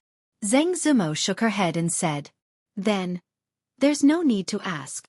This poem was written by this young man." It was obvious that Su Wentian was deliberately trying to embarrass them. Before he could finish, Wan Ruoqing pointed at Li Yi beside her and said. Li Yi looked at Wan Ruoqing helplessly and couldn't help but sigh in his heart. This young lady is really honest. As soon as Wan Ruoqing's voice fell, there was an immediate uproar. What? This poem wasn't written by Lady Wan? That scholar can actually produce such a masterpiece. If that's the case, this poem can't be counted as written by the Yunying Poetry Society. What a pity. If this wasn't the case, this poem would have won the competition tomorrow. Seeing the astonished expressions on everyone's faces, Feng Wentian revealed a smile. He looked at Wan Ruoqing and said, "If I remember correctly, other than the poetry clubs, outsiders are not allowed to participate in this competition, right?" The faces of the few women from the Yunying Poetry Society changed slightly. There was indeed such a rule in today's competition. However, every poetry society would invite a few scholars that they were familiar with. If they could compose a good poem, it would count as a poem from their own society. This was something that everyone had a tacit understanding about. However, rules were rules. If they were serious, poems written by outsiders naturally did not count. Thinking of this, their hearts all sank. What if this young man isn't an outsider? At this moment, a voice suddenly came from the side. Chapter 75. The leader of the Yunying Poetry Society, the slightly older woman, walked over. She looked at Su Wentian and said, "What if this gentleman is not an outsider?" "What do you mean, Miss Zhao?" Su Wentian asked with a frown. "To be honest, this gentleman has long joined the Yunying Poetry Society. His poems can naturally represent us," Zhao Yunru said slowly as she looked around at the crowd.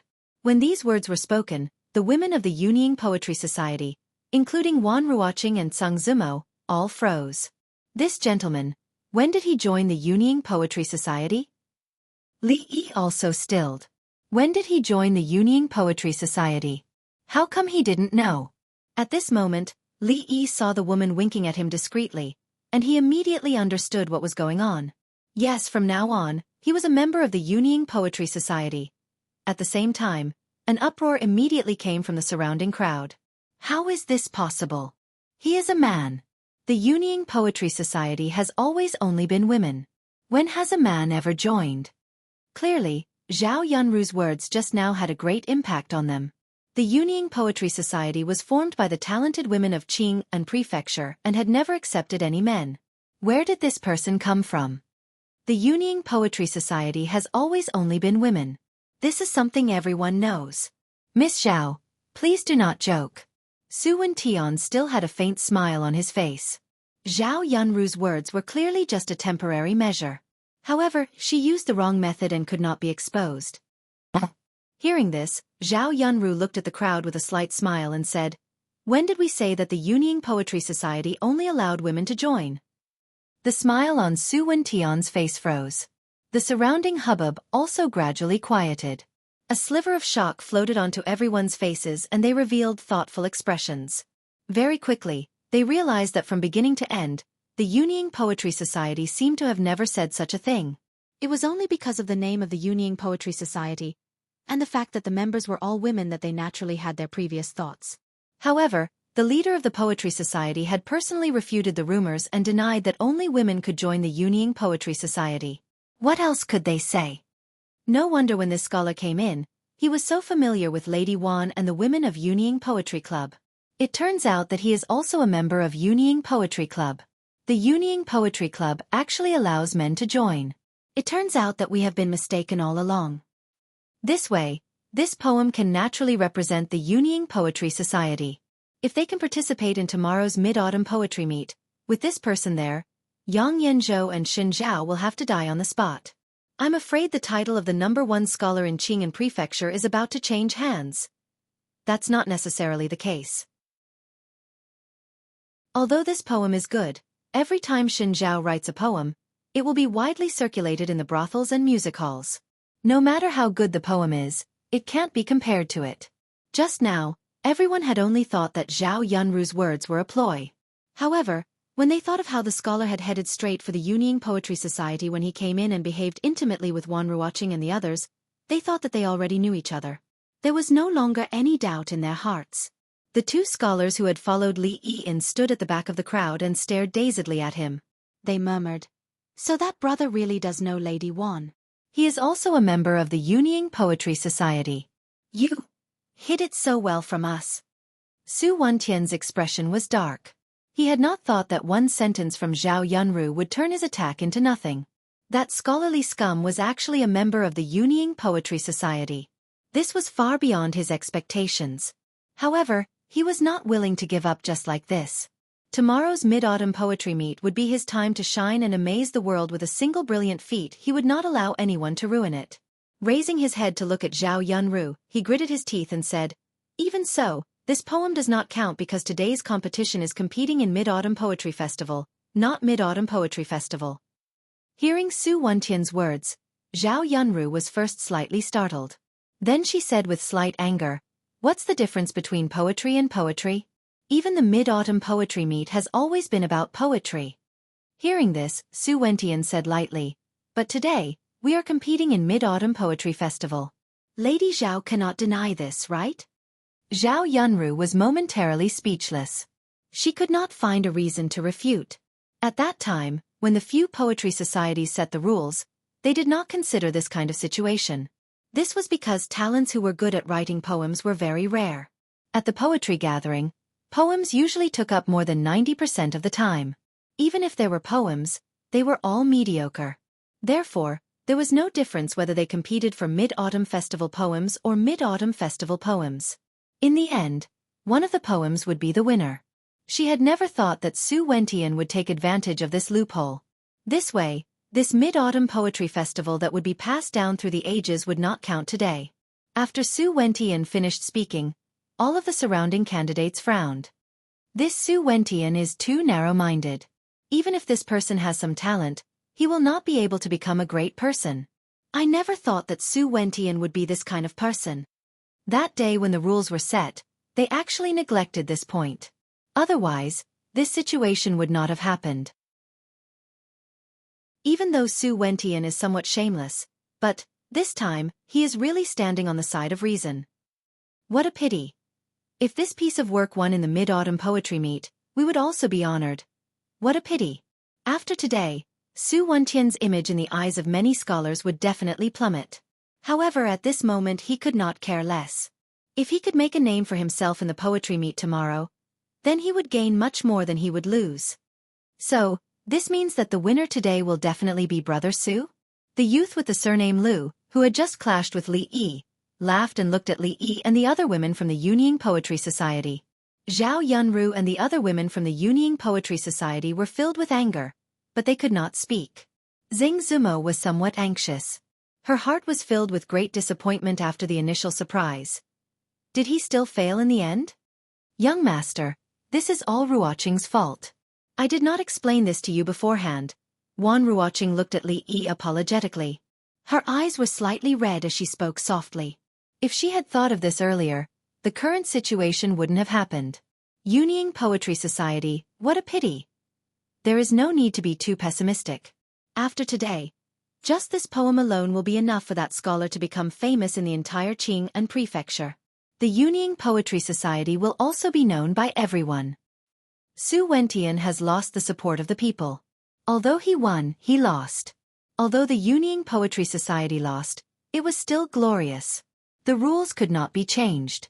Although the scholars present did not like Su Wentian's actions, they could only sigh at the Yunying Poetry Society. Putting aside this poem, Su Wentian's Mid-Autumn Festival poem truly surpassed everyone else's. I'm afraid I have to congratulate Brother Su in advance. The youth with the surname Lu smiled and saluted Su Wentian. Brother Lu, it's too early to say that. Su Wentian clasped his hands together and said humbly.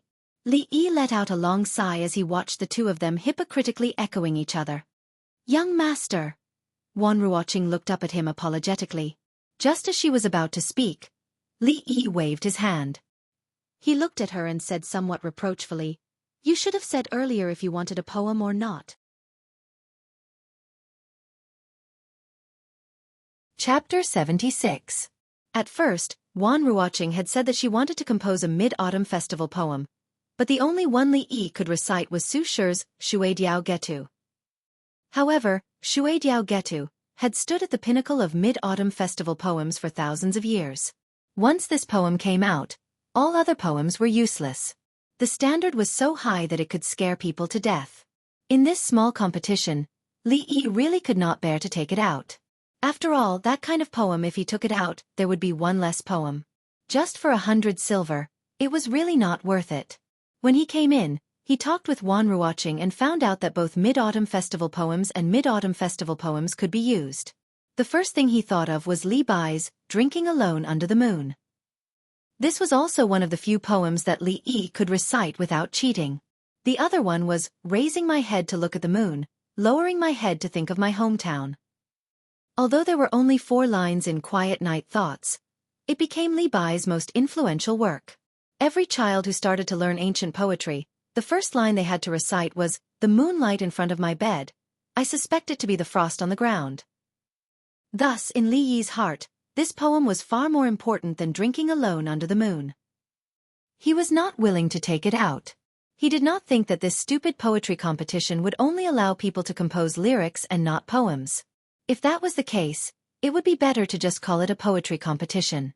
What a waste of people's time. You should have said so earlier.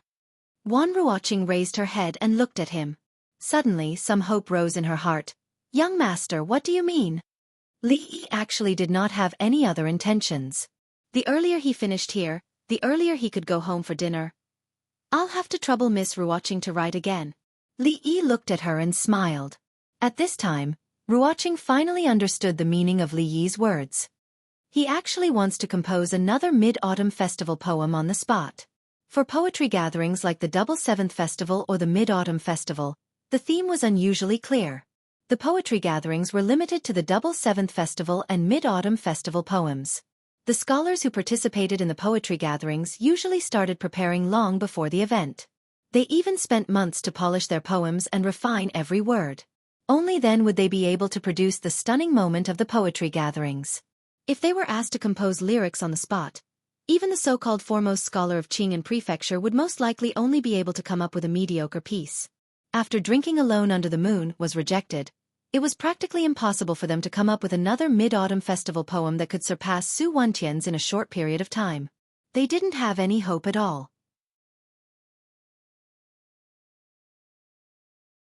For some reason, her heart suddenly calmed down. It was also at this time that Li Yi's voice once again clearly reached everyone's ears. Blowing through the lingering smoke into the night wind, a bright moon hangs above the curtain. When the night wind blew through the thin mist and the bright moon hung outside the curtain uncontrollably appeared in their minds, the expressions on their faces froze. Because the road is far, the person is still far. Even if our hearts sleep together, we are not together. Li Yi's voice continued. It was as if Ruoqing was using graceful and agile hairpin-style small regular script to transcribe the words onto the Xian paper. Deep in love, deep in thought, the blue clouds return without a trace. Only like in a previous life, love separated mandarin ducks in 2 cages. After reading Lu Yong's Remembering Your Charm, Li Yi picked up the tea beside him and took a sip. Only then did he realize that the venue had suddenly quieted down. The little servant girl blinked her large eyes and unconsciously moved closer to Li Yi. The atmosphere was eerily quiet and the young girl was somewhat afraid. A moment later, a sound finally came from the venue. Su Wentian turned his head. The expression on his face was indescribable. He opened his mouth but did not say anything in the end. He pushed through the crowd and walked out without a word. Only when his figure disappeared through the door did an uproar suddenly erupt from the crowd. Using a long and slow poem to describe parting and yearning. Although it is plain and unadorned, it is incisive. It seems plain and straightforward, but it shows even more the sorrow of parting. I did not think that brother would be a master of both poetry and poetry. I am impressed. In an instant, many people with complicated expressions cupped their hands towards Li Yi and said, Su Wentian knows that he is not as good as brother and has already left. Today's competition is won by the Yunying Poetry Club. Although the process was complicated, in the end, they still won. All the women of the Yunying Poetry Club had expressions of joy on their faces. Occasionally, they would use their beautiful eyes to secretly examine Li Yi. His entire poem was filled with the sorrow of parting. This young master was probably thinking of his lover. They just did not know which woman was so lucky to be able to receive the favor of this young master. At this time, in the hearts of these talented women, this handsome young master who was a master of both poetry and poetry had long surpassed Yang Yanzhou, Shen Zhao and the others. He was almost at the same level as the Li Yi of the Immortal of the Magpie Bridge.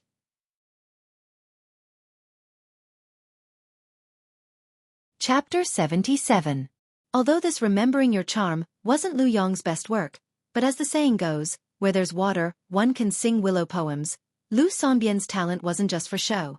Any random piece he took out wasn't something any random cat or dog could compare to. Su Wentian's literary talent was unknown, but he knew his own limitations. This could be considered an advantage. After Su Wentian left, the people of the Dongli Poetry Club also left dejectedly, including some people who were close to Su Wentian. They did not have the face to stay here anymore. After all, Su Wentian was too cocky just now. Unfortunately, the higher he climbed, the more painful the fall. Not only did it cause the Dongli Poetry Club to lose the right to participate in the Mid-Autumn Festival, Su Wentian himself would not be able to stand among the other scholars in the future. If it wasn't for young master today, it would be us who left just now. The leader of the Yunying Poetry Club, a woman called Zhao Yunru, brought over a tray covered with a red cloth. She bowed slightly and said, "These 100 taels of silver offer today's champion. Please accept them and don't refuse."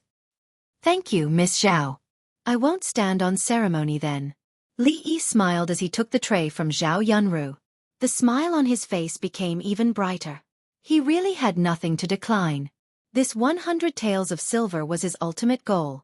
If it wasn't for the Yunying Poetry Club, he wouldn't be able to get the silver no matter how good his poems were. Similarly, if it wasn't for him, the Unfettered Poetry Club wouldn't be able to have the last laugh and obtain the right to participate in the Mid-Autumn Festival. Everyone took what they needed, no need to stand on ceremony. A poetry competition like this should be held a few more times. Throwing down poems, taking the money, and running. Wouldn't that be much easier than carrying candied fruits all over the streets? Of course, Li Yi only thought about it in his heart. Such a good thing couldn't be encountered every day. It was more reliable to do business honestly. After all, business could prosper the country. He wrapped the silver in the red cloth, stuffed it into the little servant girl's arms, and rubbed her head as he said, "Xiao Huan, take the silver. Let's go home." 100 taels of silver was about 7 or 8 caddies. It wasn't heavy for the little servant girl. Xiao Huan had already experienced son-in-law's ability to earn money and was already used to it. She hugged the silver to her bosom, her little face full of smiles. In addition to the silver in her bosom, the servant girl also held tightly onto 2 folded pieces of paper. On the paper were 2 poems written by the young master. Xiao Huan was illiterate and could not remember those 2 poems. Just now when those people were passing them around, the little servant girl secretly kept 2 pieces and planned to bring them home to show Miss and Second Mississippi. Just now, the elder sister said that the poem written by the son-in-law was about the sorrow of parting. It was about longing for one's beloved. Could it be that he was talking about Miss? If eldest Miss knew, she would definitely be very happy. That time, the son-in-law did not return for the whole night. Everyone thought that the son-in-law had run away. Young Miss did not show any reaction on the surface, but that night, she was actually like Xiao Huan, unable to sleep the whole night. The young Miss would also be shocked when she saw the son-in-law's poem. The little maid-servant thought to herself. After all, it was not a waste of time. Li Yi's mood was also a little better. Just as he was about to leave with Xiao Huan, he saw Zhang Zimo standing there. His footsteps paused slightly, and after a moment of thought, he walked over there. Zhang Zimo saw him walking over, and the expression on her face slightly froze. She subconsciously asked, "What are you going to do?" Li Yi cupped his hands at her and said, "Miss Zimo, I did not mean to offend you that day. I just mistook you for a friend of mine. If I disturbed you, I hope you will not blame me." Because of his mood just now, Li Yi's attitude towards Zhang Zimo was not so friendly, but after all, it was his fault. In this era, holding a woman's hand was already a very serious offense. It was understandable for the other party to call him a lecher. Of course, these 2 sentences at this time were not asking for forgiveness, but just expressing his attitude. After all, they had stood on the same front and fought together. A mistake was a mistake. Even if they would not have a chance to meet again in the future, some words were said, and their thoughts would eventually be more clear. Hearing Li Yi's words, Zhang Zimo's expression was slightly startled. He would actually apologize to her. This was something Zhang Zimo had never thought of. After experiencing what had just happened, Zhang Zimo was already very clear in her heart that even though this scholar was unreasonable, his talent was shockingly high.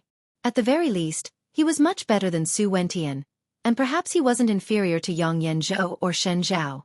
Which one of these geniuses wasn't a proud and arrogant person?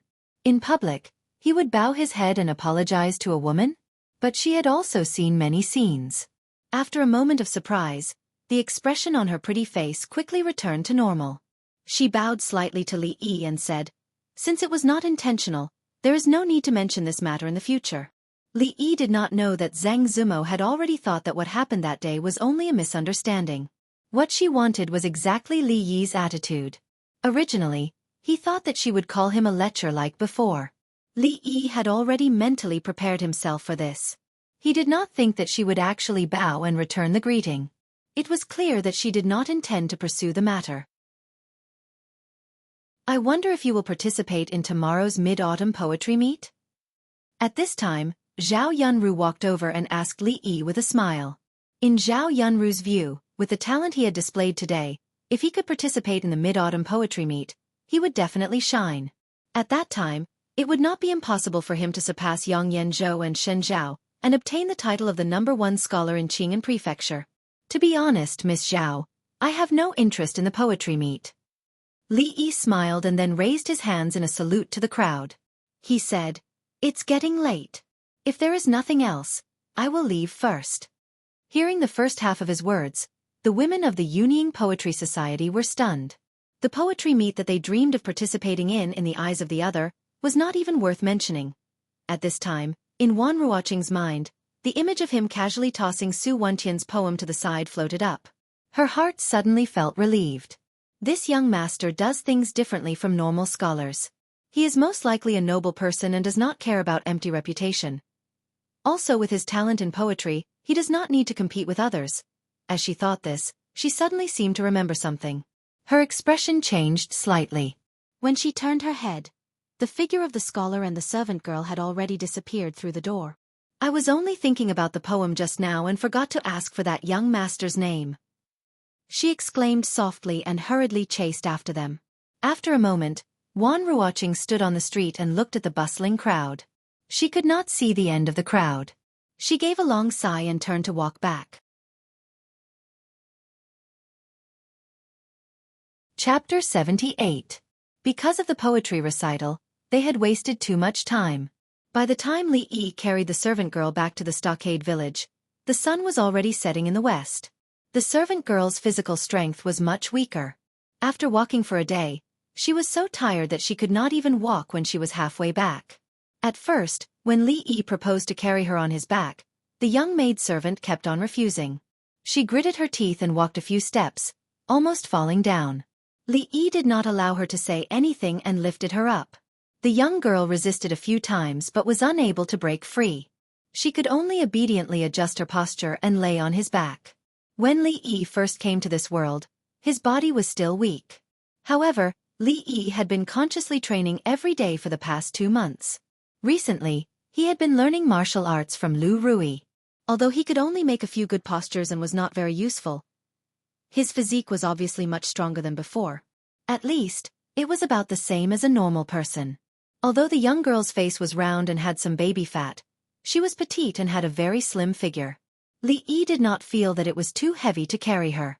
Along the way, he occasionally told some jokes, which made the young girl giggle. Her body trembled on Li Yi's back.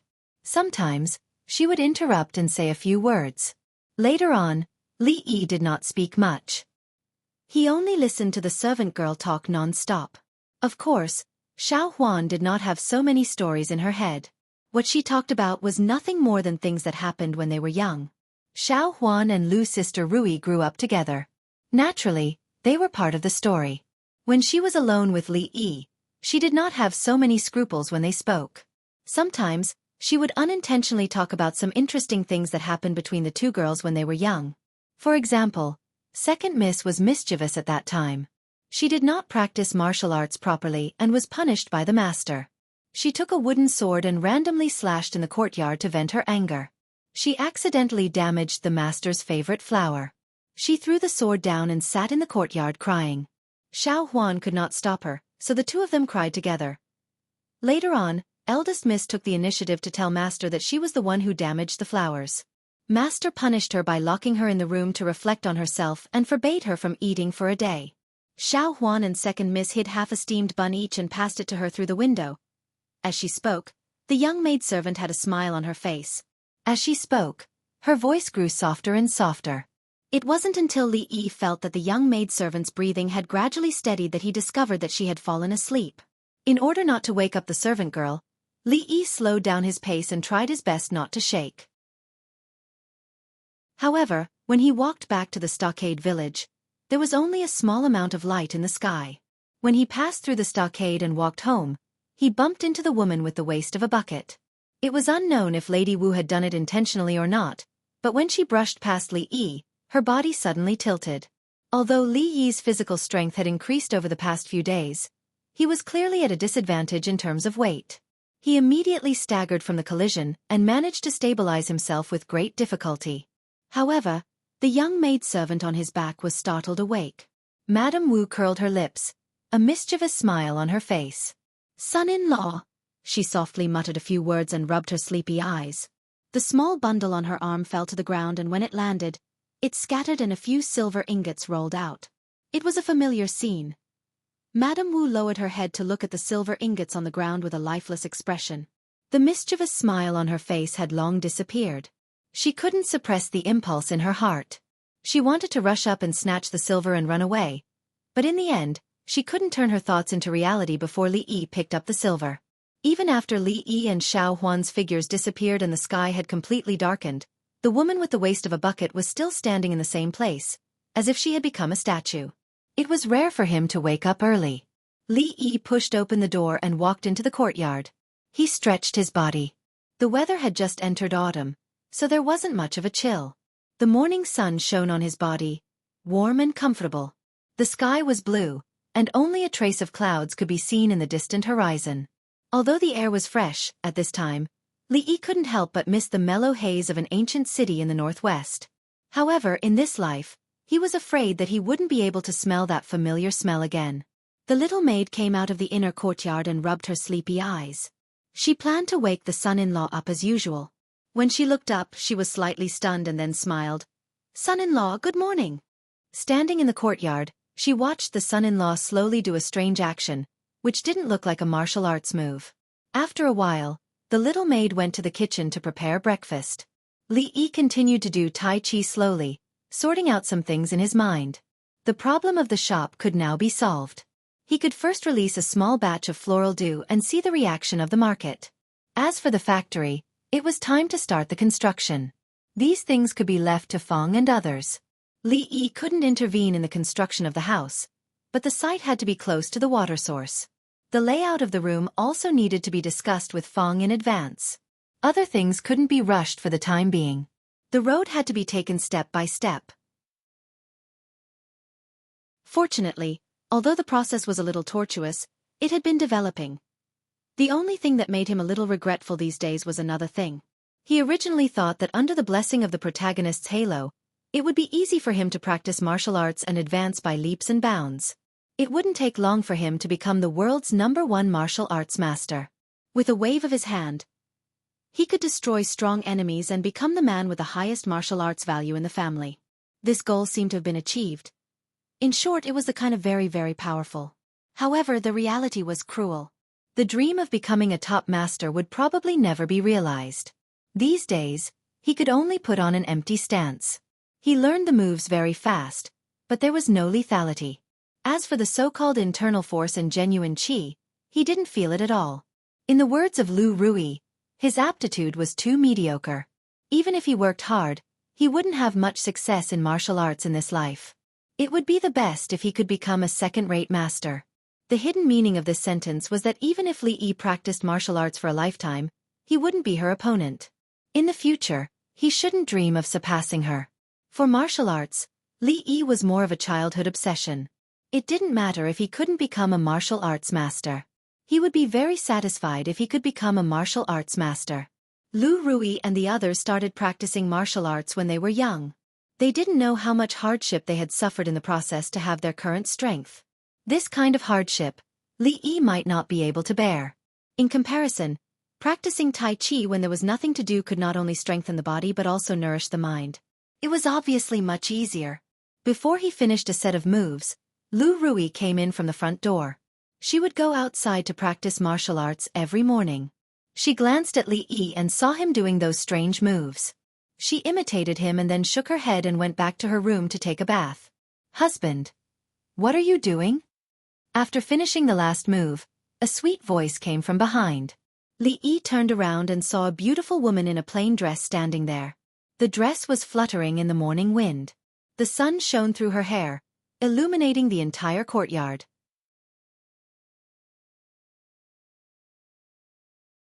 Chapter 79. Even though they saw each other every day, Li Yi was still amazed by Lu Rui's beauty every time he saw her. She was as beautiful as the top actresses in the future. It was not an exaggeration to use more words to praise her beauty. In the Willow Leaf Village, even the naughty children who hadn't even grown up knew that they would marry a wife as beautiful as Sister Rui when they grew up, which showed how attractive she was to men. It had to be said that the old Lu family's genes were so good that they had no friends. Their daughters were each more beautiful than the other. Although Li Yi had never seen Lu Rui and her sister's parents, who were his in-laws in name, he knew that the two of them were definitely not bad-looking. Sometimes, Li Yi would even think that it was a blessing from God to make up for his accidental time travel. Was the beautiful woman in front of him really his wife? Although they hadn't had sex yet, they had bowed to heaven and earth. Even though Li Yi was still a single dog, in fact, he didn't belong to this species anymore. He looked up at her and said with a smile, "This is called Tai Chi. When I was a child, I passed by an old Taoist in the village and taught me." He said that practicing Tai Chi could cultivate one's mind, strengthen one's body, and make one live to 100 years old. "Do you want to learn it, my wife?" Lu Rui smiled and said, "My husband, you must be joking. Although Taoism is good at maintaining one's health, how many people have been able to live for more than 100 years since ancient times? In the stronghold, those who can live to 60 or 70 years old are already very rare. Even for martial artists like me, who have a slightly longer lifespan, living to that age is already considered very fortunate. How could I dare to hope to live to 100 years old?" Li Yi knew that what Lu Rui said was the truth. In this day and age, the medical level was extremely low. A common diarrhea or fever could kill people. The lack of hygiene awareness also made them more likely to get sick. The poor people couldn't even afford to see a doctor. If they could live to 40 or 50 years old, they would be lucky. It seemed like there was a need to teach those naughty children about hygiene. In the future, if anyone dared to urinate or defecate anywhere in the stockade village, the tools used to commit the crime would be confiscated. Lu Rui shook her head and thought that Li Yi was going to say something later. She changed the topic and said, "I've made a suit of clothes for you these days. Try it on and see if it fits you." Li Yi was slightly taken aback and was extremely surprised. Lu Rui actually made clothes for him? These days, although the two of them got along much better than before, it was not to this extent. Previously, when Lu Rui was teaching him martial arts, she was watching from the side and occasionally came up to give a few pointers, and when Li Yi was telling the story of the legend of the Condor heroes to Lu Rui and Xiao Huan, she would also quietly listen from the side, and after Li Yi was done, she would give a few comments. For example, inner strength is actually not that powerful. The martial arts in the book, compared to reality, are a little exaggerated, and so on, but obviously, she still liked listening to the stories that Li Yi told her. Li Yi would occasionally think about who was more powerful between the two sisters. He thought that it should be Rui, but it was not certain. If they were to fight, who would win, however, this thought had not been proven yet. But Rui was the older sister, so she should be more powerful, right?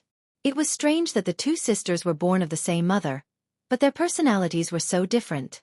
Lu Rui was always cold and unapproachable, and anyone who looked at her would look like they were going to pull out a sword to kill someone. On the other hand, Lu Rui, other than being more powerful in martial arts, was more like a lady from a wealthy family. She was gentle and elegant, and would definitely be a good wife and mother in the future. If any man married her, he would be envied to death for the rest of his life. Thinking of this, even Li Yi was a little envious of himself. It was a moon-white robe. Although the fabric was ordinary, the stitches were fine. It was obvious that the person who sewed this robe had put a lot of effort into it. Before Li Yi practiced Tai Chi, he had already taken off his outer clothes. At this time, he put it on and buttoned it up. The size was just right. He had a gentle and fair appearance. These days, he had not neglected his training, so his body was no longer as weak as before. He could hold up the clothes. Under his scholarly appearance, there was a hint of masculinity. If he walked out with this temperament and recited a few lines, if two lovers love each other for a long time, why should they stay together day and night? Who knew how many women would go crazy for him? It fits perfectly. Thank you, my wife. A trace of undetectable emotion flashed in Li Yi's eyes as he looked at her and said. He could feel that Lu Rui no longer held the idea of using him as she had in the beginning. On the first night he was captured, Lu Rui had said that after a period of time, if he wanted to leave, he could do so at any time. Now, their status in the Willow Leaf Village was no longer what it used to be. No one could force her to marry anyone. But regarding this matter, the two of them had a tacit understanding and did not mention it. In a short period of 2 months, the direct descendants of the Lu family were far more powerful than before. Even when Fong and the others faced the direct descendants, they could straighten their backs and speak loudly. "There's no need to be so polite, my husband." Lu Rui smiled and walked in front of him. She reached out and helped him with the top button of his robe. This was the first time Li Yi looked at her at such a close distance. Her beautiful face had never been so clear before. Lu Rui finished buttoning her robe. When she raised her head, the two of them looked into each other's eyes without any preparation. They saw their own reflections in each other's eyes. The expression on Lu Rui's pretty face froze. She suddenly remembered the scene of Xiao Huan happily reciting Li Yi's poem in front of her. Thinking of what the little servant girl said yesterday, her pretty face blushed slightly and she immediately averted her gaze. Son-in-law, miss, time to eat. The little servant girl walked out of the kitchen. When she saw the two figures in the courtyard, a puzzled expression suddenly appeared on her pretty face. Son-in-law and miss, what were they doing there? Mrs. Face, why was it so red? When Li Yi was in the Willow Leaf Village, he was basically isolated from the outside world. Naturally, he did not know what was happening in Qing'an Prefecture. On the day before the Mid-Autumn Poetry Meet, after a small-scale poetry meet, there were two Mid-Autumn Festival poems that spread at an astonishing speed. The Mid-Autumn Festival poem that was on the same level as the previous year's poetry meet quickly spread through the brothels and became known to even more people. And the Mid-Autumn Festival poem called Drinking Alone Under the Moon stunned even more people. Who knew how many scholars recited, raising a cup to invite the bright moon, facing the shadows to form three people, while drinking and singing. They praised this poem as the first Mid-Autumn Festival poem in history. Of course, many of the talented women were more fond of the Mid-Autumn Festival poem called Remembering Your Charming Charm. In their hearts, they felt a bit of admiration for the scholar who had yet to reveal his name. Who knew how many people hoped that the nameless scholar would appear at the Mid-Autumn Festival poetry meet today and fight for the title of the #1 scholar with Yang Yanzhou and Shen Zhao. And in the hearts of those who loved that poem, that person's poetic talent had long surpassed Yang Yanzhou and Shen Zhao. After hearing that that person was actually related to the Yuning Poetry Society, within a day, the doorstep of the Poetry Society was almost trampled to pieces. Of course, regarding all of this, Li Yi was completely unaware. When he was in the kitchen preparing tonight's mid-autumn feast, he sneezed a few times and couldn't help but worry. Could it be that he caught a cold last night and caught a cold?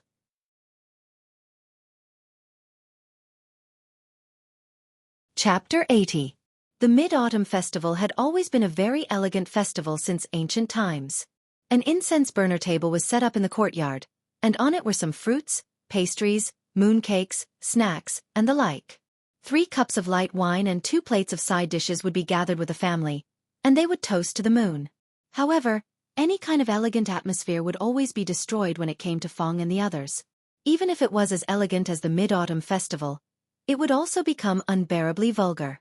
The sky was not dark yet, and a huge shed had been set up in the open space in front of Fong's house. Inside the shed, a huge pot was bubbling with hot steam. Fong stood on the table next to it, waving a huge spatula in his hand and stirring it with all his might. Inside the pot was half a fan of fresh pork that they had just bought today, and some spare ribs. The fragrance of the meat permeated the air, and it could be smelled from afar. Originally, they had planned to buy a whole pig, but after asking the price, Fong and the others discussed it, and they still bought half a fan of pork together. They had just gotten out of poverty, and they wanted to save as much as possible.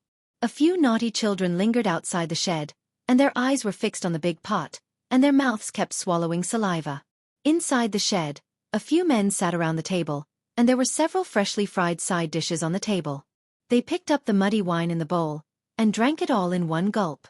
From time to time, there would be hearty laughter. Fong, let the wife at home take care of the meat. Come over and drink with us.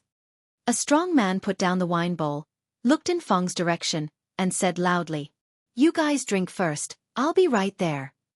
Fong replied, but he did not put down the huge spatula in his hand.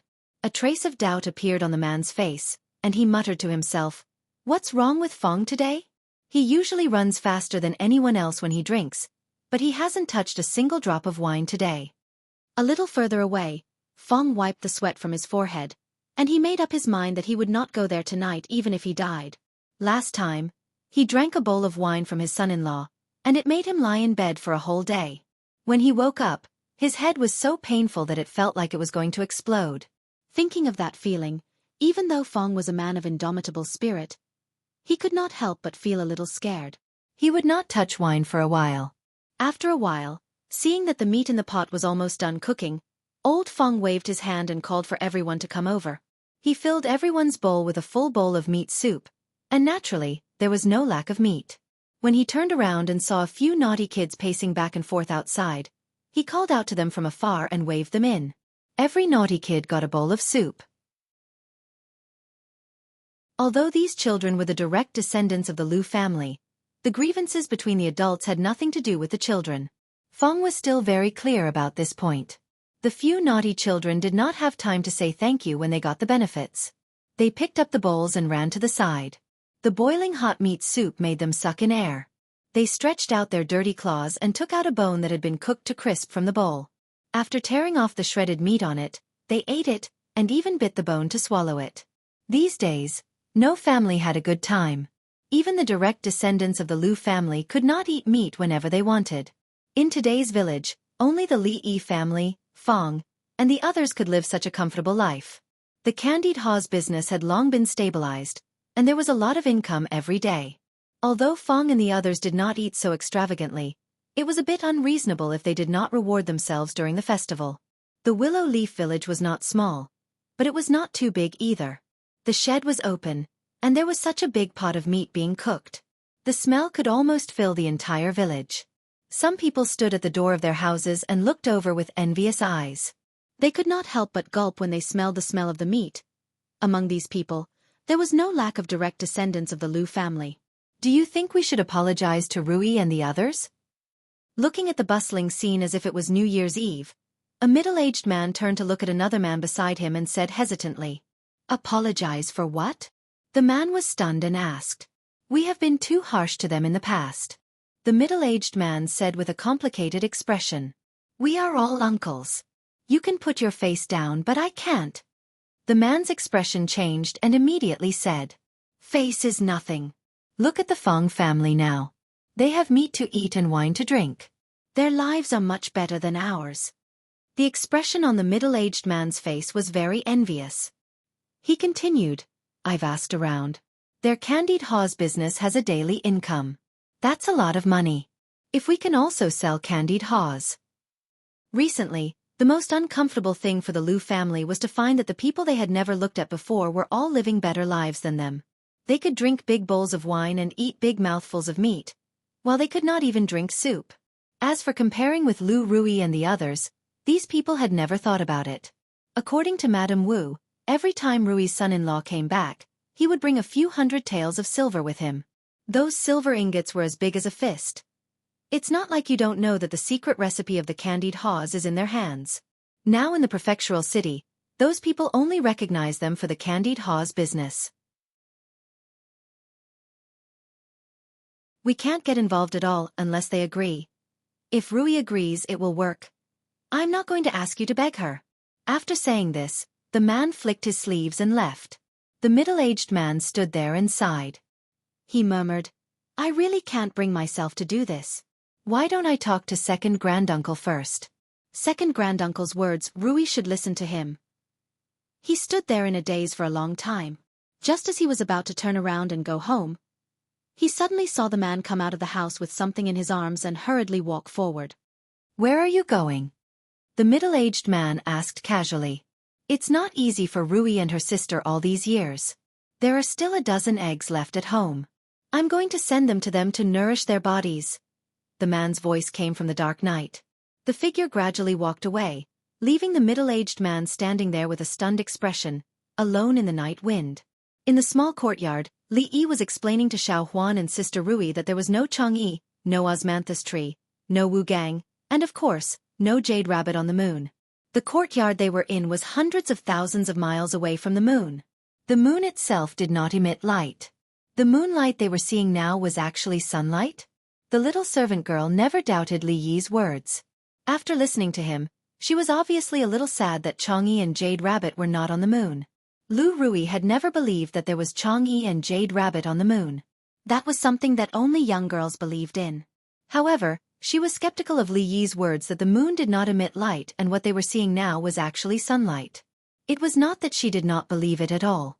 Although this sounded a little unbelievable, compared to this, Liu Rui felt that it was even more unbelievable that two rocks of different sizes would fall from the same height and land at the same time. Since such a thing could happen, what else was impossible? As for Liu Rui, she only listened quietly. Although she also had doubts in her heart, she did not ask. She patiently waited for Li Yi's explanation. Li Yi was just about to explain to them the principle of the moon reflecting sunlight when there was a sudden knock on the door. Just now, it was eggs and mooncakes. What is it this time? A puzzled expression appeared on his face. He was greatly surprised. Could it be that this world had a tradition of sending warmth during the Mid-Autumn Festival?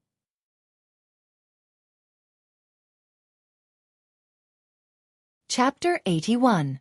Even if there was a tradition of sending warmth to the Mid-Autumn Festival in this world, it shouldn't be the direct descendants of the Lu family who still had grudges with them. Li Yi remembered that when he first came to the village, these people didn't need to look at him directly. But just now, they deliberately flattered him, which made him feel comfortable. Since they came with gifts, Li Yi naturally could not put on a cold face. No matter what they brought, he accepted it all. And when the other party was hesitating as if he wanted to say something, he smiled and asked Xiao Huan to send them off. Li Yi naturally knew what they were thinking. Seeing that Feng and the others were living better and better lives, it would be strange if these people didn't envy them. However, if they didn't spit out all the things they ate from Sister Rui these years, there was no room for negotiation. Li Yi's attitude also made these people realize that it was impossible to get the benefits they wanted with just a few eggs, a few mooncakes, or a few words of apology. They needed to show more sincerity. For the people of the Lu family who were sad for Lu's sister Rui, there was not a moment when they regretted more than now. What they lost now was far more than what they took from the two sisters. It was not easy to popularize modern scientific knowledge to the people of this era. Some principles could be explained through simple experiments, but things that were not easy to verify were not so easy to accept. For example, whether it was Lu's sister Rui or Xiao Huan, they couldn't understand what Li Yi said. They started from Willow Village and kept walking forward, and one day they would return to the village. When Li Yi used a big ball as a metaphor for the world they lived in, even the little servant girl couldn't help laughing.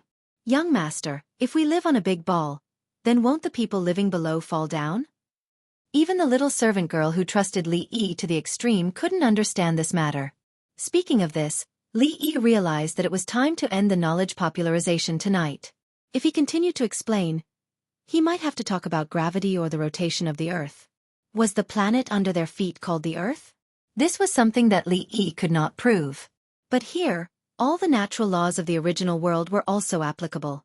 The sunrise and sunset, the 24 hours of the day, the 24 solar terms, and other aspects should be the same. It was somewhat similar to the parallel space theory of the future, but whether it was true or not was no longer important to him.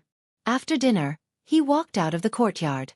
When he reached the door, he smelled the fragrance of meat that had yet to dissipate. Feng and those fellows were too high profile. With such great fanfare, were they not afraid of attracting the wolves in the back mountain? Speaking of which, it was the night of the full moon. The possibility of this happening was very high. He had to remind Xiao Huan to close the door at night. As he thought of this, he saw a few sturdy figures walking over. "Son-in-law." Feng was quite surprised to meet Li Yi and immediately greeted him. "Where are you going?" Li Yi asked curiously. "We plan to go down the mountain tonight and walk around the prefectural city," Feng replied with a smile. "It's so late. Going to the prefectural city?" Li Yi was even more puzzled. Seeing Feng and the others sneaking around, the smiles on their faces seemed to reveal a sense of lasciviousness. Li Yi looked at them and said, "Could it be that you are going to a brothel?" The more he thought about it, the more he felt that it was possible. Feng looked honest, but he was always thinking about earning money to marry a mistress. He was the type of person who was extremely coquettish on the inside. But the strange thing was that he was not afraid of his wife at home today. Feng looked at Li Yi and said righteously, "Son-in-law, the prefectural city is very lively on the night of the Mid-Autumn Festival. We are just going down the mountain to take a look. Son-in-law, don't sully our innocence." Feng's words made Li Yi want to slap him. He was clearly uncultured, but he still wanted to learn from scholars and speak in a genteel manner. Yet, he always expressed the wrong meaning. Sully his innocence. This scene stung his eyes just thinking about it. Moreover, where did this guy get his innocence from? We are all men, so I can understand. But this kind of thing needs to be restrained.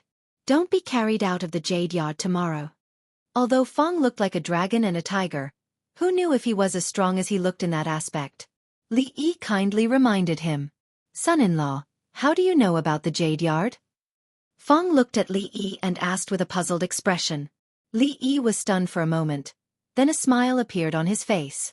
He looked up at the sky and couldn't help but exclaim, "The moon tonight is not bad. The moon is so big and round." Fong, after being stunned for a moment, he could only laugh dryly and say, "Yes, the moon is so big and round today." He sighed with emotion at the mid-autumn moon and suddenly felt a surge of talent in his heart. He almost wanted to recite a poem, but Fong stopped himself in time. He turned to look at Li Yi and said, "Son-in-law, do you want to go down with us to take a look? The busiest days of the year in the prefectural city are the mid-autumn and the upper prime period. Don't worry, if you want to go to the Jade Yard, we will definitely not tell eldest miss when we come back." Fong and the others looked at each other and revealed a smile that all men understood. To be honest, Li Yi was really moved by Fong's words. In this era, one couldn't watch TV or watch movies, or even play with mobile phones. There was really no entertainment to pass the time. It was even more so in the stockade outside the prefectural city. After dark, people could only go to bed early. Li Yi was very curious about what the nightlife of the people in the city was like. On account of old Fong's sincere invitation, he reluctantly accompanied them for a stroll.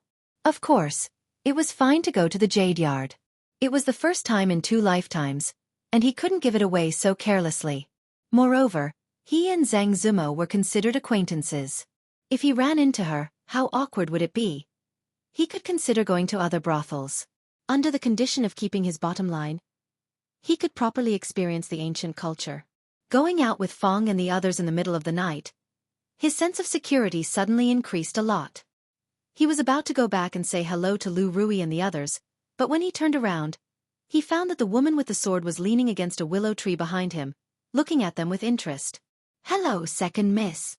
Fong had an extremely simple and honest expression on his face. He greeted Lu Rui, but there was a trace of an imperceptible smirk at the corner of his mouth. Seeing his sister-in-law behind him, Li Yi suddenly had a few black lines on his face. He had actually been tricked by this idiot Fong. He must have remembered that he had been beaten up by his sister-in-law 2 times before. He had already seen Lu Rui just now and deliberately said those words to lure him. Was this still the King simple and honest Fong?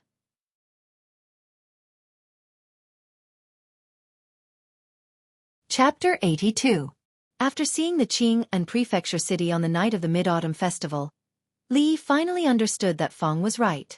Before this, he had never thought that the nightlife of the ancient people could be so rich. The streets of the Qing and Prefecture City were as lively as the extremely prosperous night markets of the later generations. The entire street was brightly lit, and the main street, which was several feet wide, was unusually crowded. It was difficult for carriages and horses to move. There was an endless stream of pedestrians, and hawkers with their shoulders on their shoulders came and went. All kinds of hawking sounds could be heard. After walking for a short distance, Li Yi already saw a few hawkers selling candied haws. Their business was unusually good. If Fong and the others saw this, they would probably die of heartache. Tonight's business was probably equivalent to 10 days or half a month's worth of business. Thinking of Fong, Li Yi couldn't help but feel a few black lines appear on his face. Men become bad when they become rich. This saying was used in both ancient and modern times. Now that Fong's wallet was bulging, even his personality had changed a lot. Who knew where the honest man who couldn't bear to eat the pheasant he hunted and wanted to give it to Lu's sister Rui had gone? In such a short period of time, he had become a sinister, cunning and shameless person. Li Yi turned to look at Rui, who was following him and looking at the night market with interest. In his heart, he had already made up his mind to let Fong do the most difficult and tiring work for a period of time in the future. If it wasn't for Fong, the current him would probably be free and unfettered.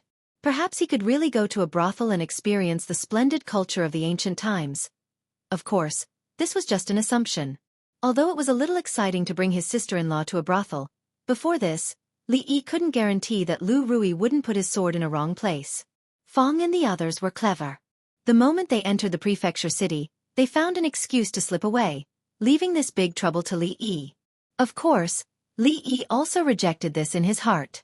However, ever since they entered the city, Lu Rui had been following behind him without any intention of leaving. He couldn't get rid of him no matter what. "Rui, why don't I give you a few taels of silver, and you can walk around by yourself?" The feeling of being watched by others did not feel good. Li Yi finally could not hold it in any longer. He turned his head to look at Lu Rui and gave a very constructive suggestion. Lu Rui turned her head to look at him. There was no expression on her face, nor did she speak. However, the look in her eyes made Li Yi feel a little diffident. Moments later, Li Yi waved his hand helplessly. Forget it. Follow me if you want to. With such a tough sister-in-law around, it would be impossible to experience the brothel culture with a learning attitude. Li Yi gave up on this idea and walked along the street in boredom. Only the street sideshow could pique his interest. Just when he was about to go over to take a look, someone suddenly patted his back. Li Yi turned his head and was slightly taken aback. A look of surprise appeared on his face. Brother Li, it's really you. Seeing Li Yi here, the handsome young man opposite him was also very surprised and said with a slightly surprised tone. Little. Haha, Brother Li, what a coincidence. Li Yi didn't expect to meet the little prince of Ningguang Mansion here. He had just said one word when he remembered that he had told others not to call him that, so he changed his words. This lady is Brother Li's wife? The little prince, Li Xian, looked around and saw Lu Rui standing at the side. A trace of surprise flashed in his eyes and he blurted out. No, Brother Li has misunderstood. This is my wife's sister. Li Yi immediately explained. Whoever married Lu Rui was really tired of living. He wasn't that stupid. Wife's sister. Li Xian heard it and was stunned at first. Then, a strange smile appeared on his face. He looked at Li Yi with a look that all men understood. He then patted his shoulder and said, Brother Li is really capable. I admire you. Li Yi was stunned for a while before he understood Li Xian's meaning. When he looked at him again, the look in his eyes changed. This guy. Is he really a little prince? Or, were all the little princes of ancient times this kind of filthy people? Lu Rui didn't understand Li Xian's words at first. But seeing the expression on his face, she seemed to have thought of something. Her pretty face turned cold and one hand was already on the hilt of her sword. A faint murderous aura emanated from her delicate body. At the same time, the expressions of the two men dressed as manservants standing behind Li Xian suddenly changed. They took a step forward and stood in front of Li Xian, reaching for their waists. What are you doing? Li Xian looked at the two people who suddenly became nervous and asked in confusion. The murderous aura collided and swords were drawn. Seeing this, Li Yi's heart skipped a beat. This little prince could flirt with anyone, but he actually flirted with this demoness. If he really angered her, she would chop him like a tree trunk. That night in Qing, an prefecture would be very lively. From then on, he could only flee to the ends of the world with the two sisters and Xiao Huan. They would find a hidden place to hide for the rest of their lives. The three of them would live together. Thinking about it, this kind of life seemed to be quite happy. No, if they ran away, Fong and all the people in Willow Leaf Village would not be able to run away. At that time, they might become the scapegoats. After all, murder was a serious crime, not to mention that it was a relative of the emperor. The consequences of this sword were too serious. Before Lu Rui drew out her sword, Li Yi quickly pressed her hand. Don't be impulsive. Don't be impulsive. We are all on the same side. Lu Rui's delicate body shook. She looked down at the hand held by Li Yi, and her eyes emitted a dangerous aura again. At this time, the way Li Xian looked at Li Yi was even more different. Although they all had the surname Li, this brother Li's behavior was obviously more eccentric. He had touched his sister-in-law's hand in the street, and he still said that there was no adultery between them? But this matter was soon forgotten by him. He pulled Li Yi's sleeve and said, Let's not talk about this first. Let's go, I will take you to a fun place. Hearing Li Xian said, fun place, Li Yi immediately thought of something. He looked serious and said righteously, Brother Li, who do you think I am? How can I go to that kind of place of prostitution? When he spoke, he secretly glanced at Lu Rui, and the awe-inspiring qi on his body became stronger. Brother Li, you misunderstood. This time we are not going to the Jade Yard. You will know the specific place in a while. Li Xian explained. Alas, what a stupid teammate. Feeling two cold eyes falling on his back, Li Yi sighed in his heart and thought with great melancholy. He had been cheated twice in a row. He was afraid that he could no longer avoid going to the Jade Yard.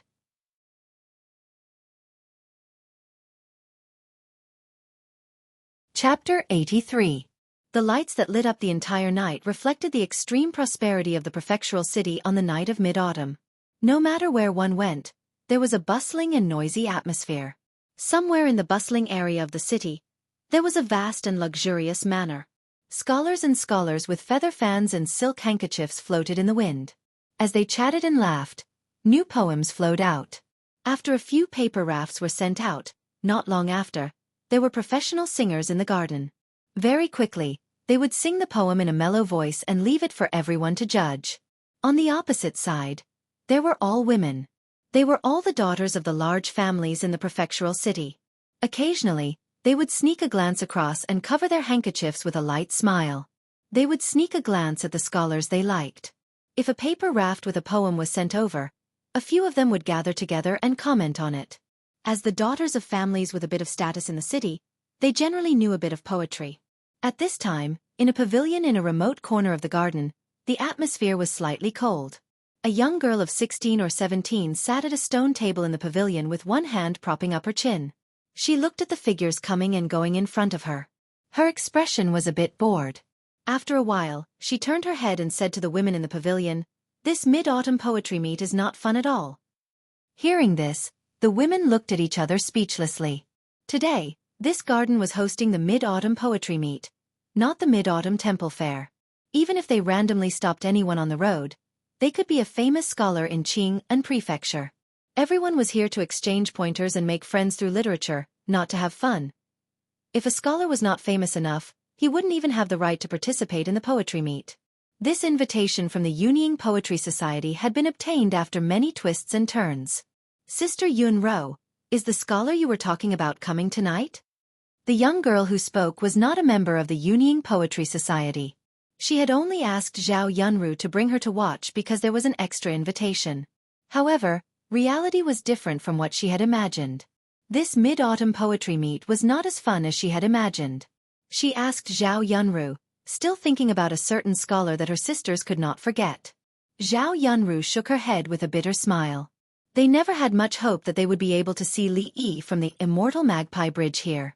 Participating in this kind of poetry gathering was probably just an opportunity to broaden their horizons.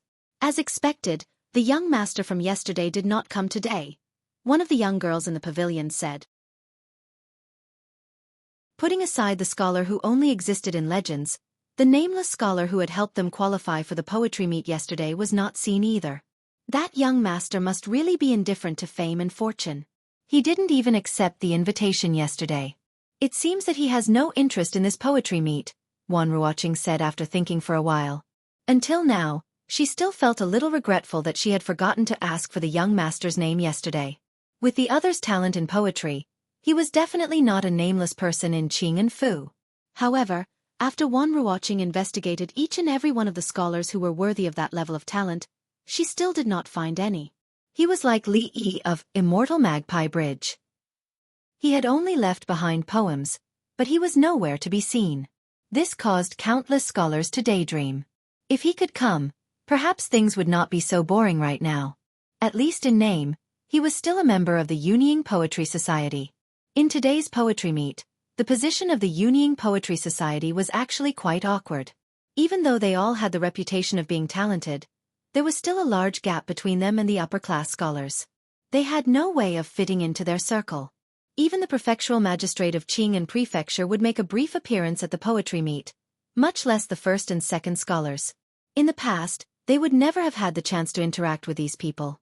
Even the most famous of them all, Wanruoching, only had the reputation of being a talented woman in a small circle. Tonight's mid-autumn poetry meet was of a much higher standard. Even their seats were arranged to be in such a remote place.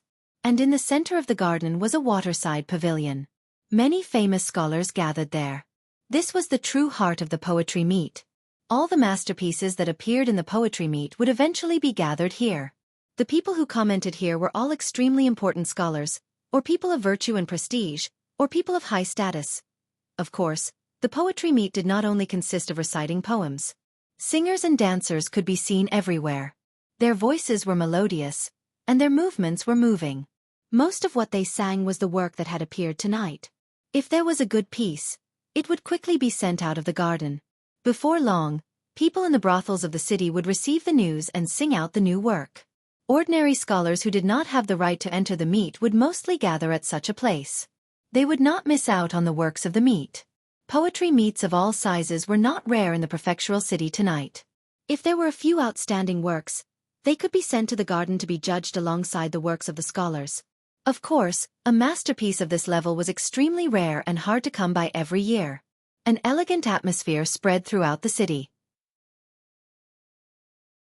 At this time, the Mid-Autumn Poetry Meet was already halfway through. Qin Yong's performance tonight was average. Even though it was average, there was not much that stood out. It is indeed surprising. Husband Qin's Mid-Autumn Poetry is not bad. Last year it was in the top 10. I'm afraid it will be difficult to make it today. Chen Yui's poem is not bad. The idea is new and unexpected. It can be considered a rare piece of work. Not bad. With his standard in the past, to be able to write a poem of this level is already very rare. In the middle of the waterside pavilion, in a much wider pavilion, a few scholars were evaluating the poems of the night. They were all scholars that were well known in Qing'an Prefecture. Although their opinions did not represent authority, they still had great value as a reference. Beside them, a slender figure leaned against the railing by the water.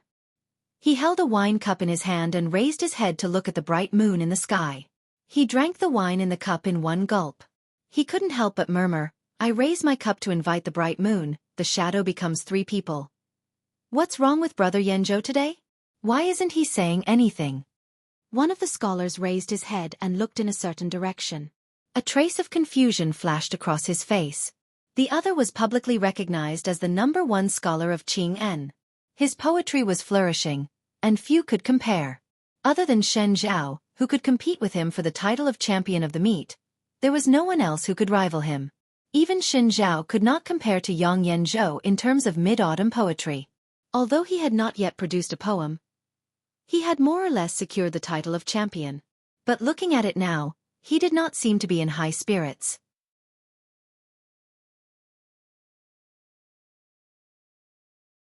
Chapter 84. Of course, these people did not know that after seeing the 2 poems that had spread like wildfire through the prefectural city yesterday, Yang Yanzhou did not have much anticipation for today's poetry conference. He was the publicly recognized #1 scholar in Qing'an Prefecture. When it came to poetry, he naturally had unparalleled confidence. But this confidence had been shaken yesterday. That, "Remembering Your Charming Maiden," was all right. Although it could be considered a good poem, he still had the confidence to come up with a better one. But that "Drinking Alone Under the Moon," that "Raising a Cup to Invite the Bright Moon, the shadow becomes 3 people," even he was truly shocked. Yang Yanzhou's poems were very popular in Qing'an Prefecture, but in reality, he was also very accomplished in poetry. Reading this poem for the first time, it gave him the feeling that he was reading a famous poem left behind by someone before him. He could not bring himself to compare it at all. A similar feeling had appeared a month ago. The first time he heard that "Immortal of the Magpie Bridge," Yang Yanzhou was at the Qixi Poetry Conference.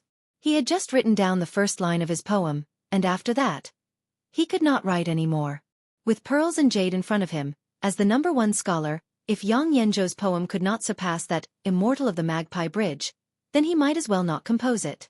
Shen Zhao, on the other hand, was even more unlucky. His Qixi poem had already received the unanimous praise of the crowd, but when it came to the line, "If the love between 2 could last forever, why would it be day and night?" it was like a firefly compared to the bright moon. It was instantly overshadowed, and no one paid attention to it. After that, Shen Zhao tore that proud poem to shreds in anger and publicly announced that he would no longer compose Qixi poems. Although Yang Yanzhou had not said anything similar, if he did compose Qixi poems in the future, it would only be for his own amusement. He would not bring it out for others to comment on. Not only for the 2 of them, but for the literary world in the future, Qixi poems would be a taboo that the scholars would not lightly touch. After that night, although Yang Yanzhou wanted to get to know the scholar who had written "Immortal of the Magpie Bridge," he never got to meet him. Now, he still felt quite regretful. After the incident, there were people who mentioned that person to him and Shen Zhao. There was a faint sense that he was being praised as the foremost scholar of Qing'an. Yang Yanzhou did not care much about this. A poem on the Qixi festival could not prove anything. Some mediocre poets could occasionally produce something that would shock people. For Yang Yanzhou to be recognized by so many people, he naturally had some ability. He wouldn't feel that he was weaker than that person. However, no matter what, such a person was already worth getting to know. Just as he was thinking about these things, a person was already walking over from not too far away. Hearing the approaching footsteps, Yang Yanzhou turned his head and saw a young scholar walking over. Brother Wan. The other party was also an extremely famous scholar in Qing'an Prefecture. Yang Yanzhou raised his hands in greeting to him. After the other party returned the greeting, he asked curiously, "I saw Brother Yanzhou drinking by yourself for a long time just now. Is there something on your mind?" Yang Yanzhou smiled and said, "Thank you for your concern, Brother Wan. Yanzhou has nothing on my mind." "Is it because none of the masterpieces of the scholars tonight were able to catch Brother Yanzhou's eyes?" The scholar smiled and said somewhat mockingly, "That's true. Brother Wan is the foremost scholar of Qing'an Prefecture. Your mind is filled with countless ravines. I'm afraid the works that we are proud of in your eyes are extremely mediocre." Yang Yanzhou knew that he was teasing him. Hearing this, he only smiled and didn't speak. At this time, the scholar opened his mouth again and said, "Yesterday's drinking alone under the moon, and remembering your charm, Brother Yanzhou, have you heard of them?" Hearing this, Yang Yanzhou nodded and said, "Today, the entire Qing'an Prefecture is discussing this matter. How could I not know such masterpieces? This is also the first time I've heard of the Yunying Poetry Society. I didn't know that there were so many hidden talents in such a small poetry society. I heard that the talented women of the Yunying Poetry Society are also here. Brother Yanzhou, do you want to come with me to pay a visit?" The scholar looked at him and smiled. "I've heard that these two poems weren't written by women. But since they are related to the Yunying Poetry Society, let's go together." Yang Yanzhou nodded. The two of them laughed and chatted as they walked out of the water pavilion in the middle and walked in a certain direction. "Look, isn't that? That's Master Yang, he's walking over here."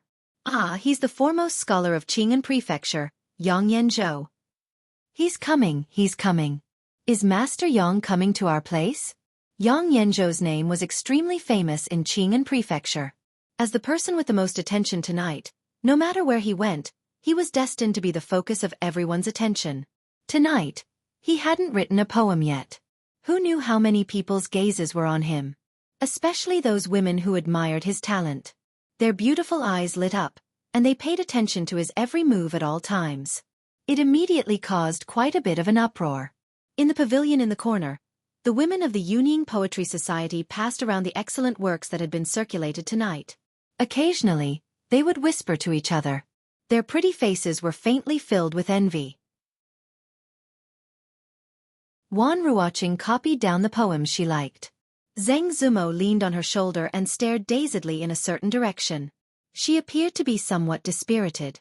She actually wasn't that interested in this poetry gathering. She only thought that if she could meet Li Yi here, she would definitely ask him what kind of technique he used to paint that painting to be so lifelike. However, until now there was still no news. Although she felt regretful, she also realized that that person probably wouldn't come. Her eyes inadvertently glanced, and there seemed to be a graceful figure flashing by. A beautiful face appeared in front of Zhang Zumo's eyes. After being stunned for a moment, she suddenly stood up. "What is it?" This sudden movement startled Wan Ruoqing. She hurriedly stopped writing and looked at her, asking with concern, "It's her. I saw her just now." Zheng Zumo's pretty face was full of excitement. Her gaze swept around anxiously, but she couldn't find the figure that had been engraved in the depths of her mind. "Who did you see?" Wan Ruoqing asked with confusion. "The woman in the painting. I really saw her just now." The figure flashed by and immediately disappeared. Zheng Zumo's tone became a bit anxious. "What? You saw the woman in the painting? Where?" Wan Ruoqing heard this and was slightly stunned. She immediately stood up and looked at her. "Over there." Zheng Zumo pointed in a certain direction and said, "She was there just now, but in the blink of an eye, I couldn't see her." "Could it be wrong?" Wan Ruoqing asked with some uncertainty. "I can't be wrong," Zheng Zumo said with certainty. These days, she had been copying the painting every day. The appearance of the beautiful woman had already been engraved in her mind. How could she be wrong? As long as she could find the woman, she would naturally be able to find the person who painted the painting, the talent named Li Yi.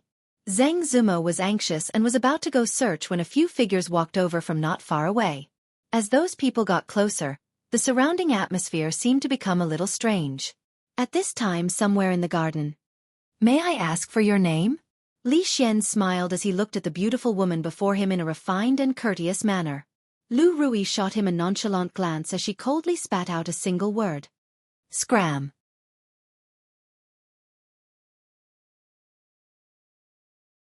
Chapter 85.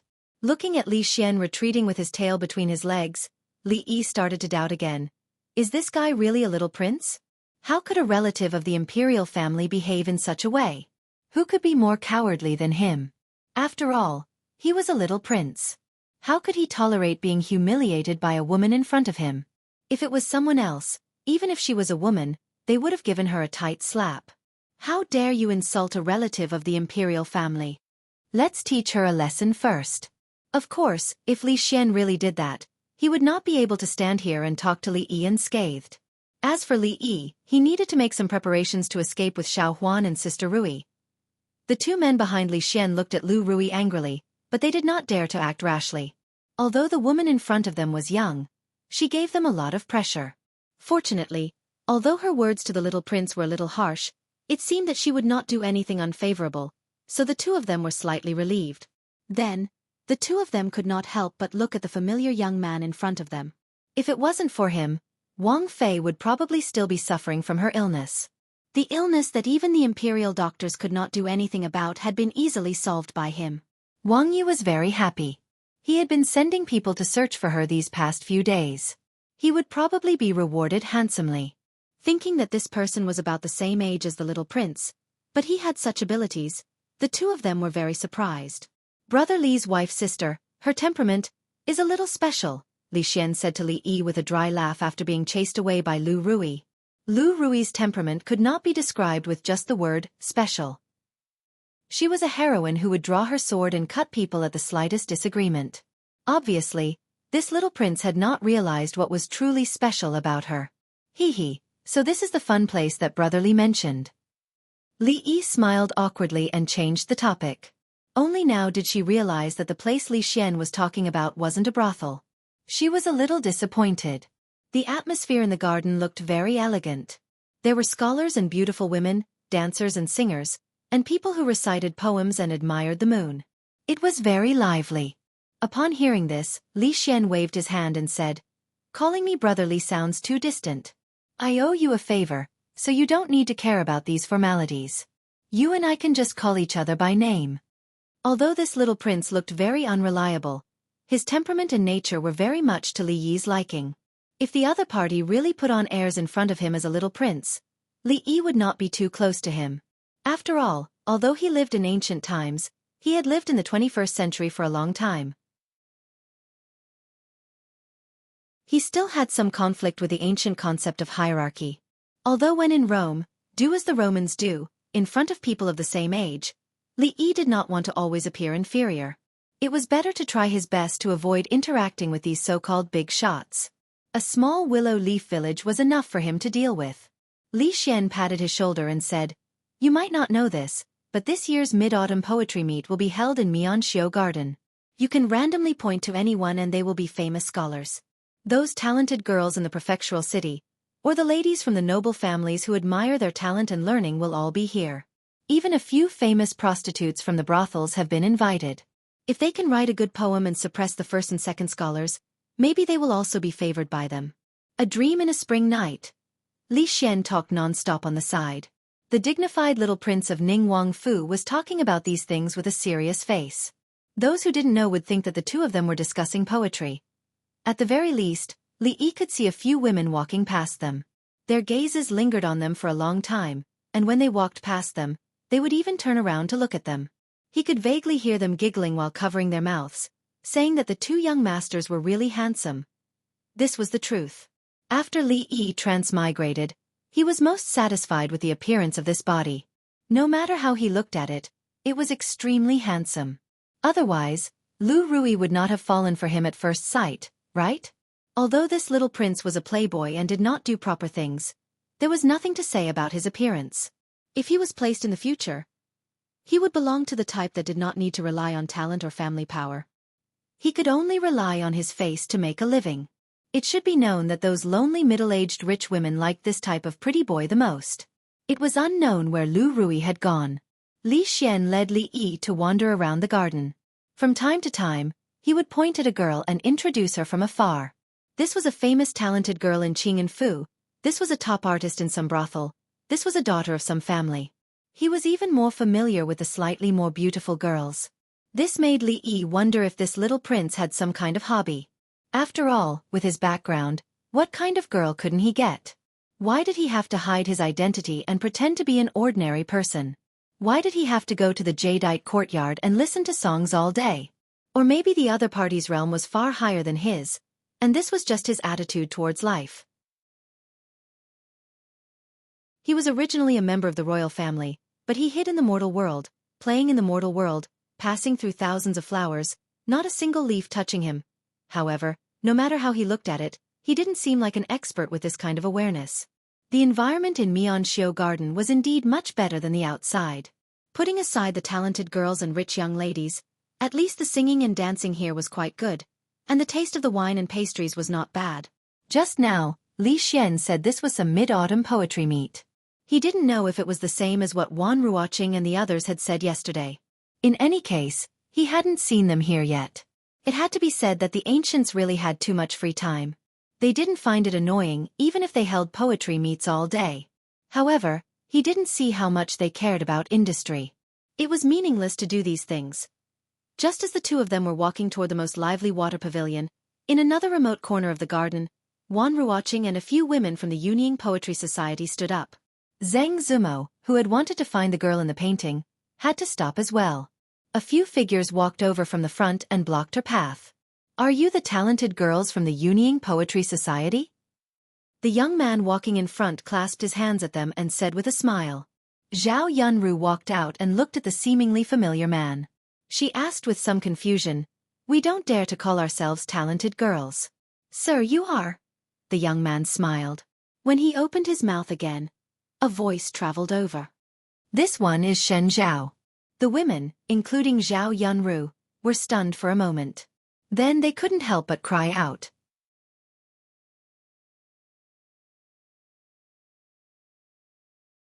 Chapter 86.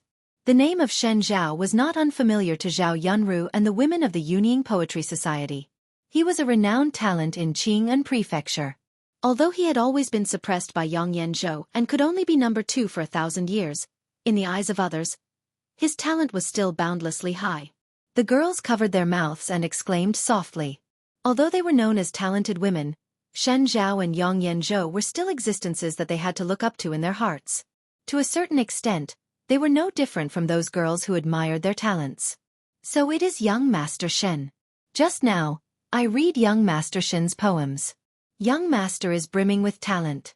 I am filled with admiration." Shen Zhao had already composed a mid-autumn festival poem. Zhao Yunru and the women of the Yunying Poetry Society had already seen it. As the president of the Poetry Society, although Zhao Yunru was surprised that Shen Zhao had come to speak with them, she still bowed politely and spoke with a smile. "Miss, you are too kind. I am not worthy of such praise." Shen Zhao raised his hands in a salute and then looked at her.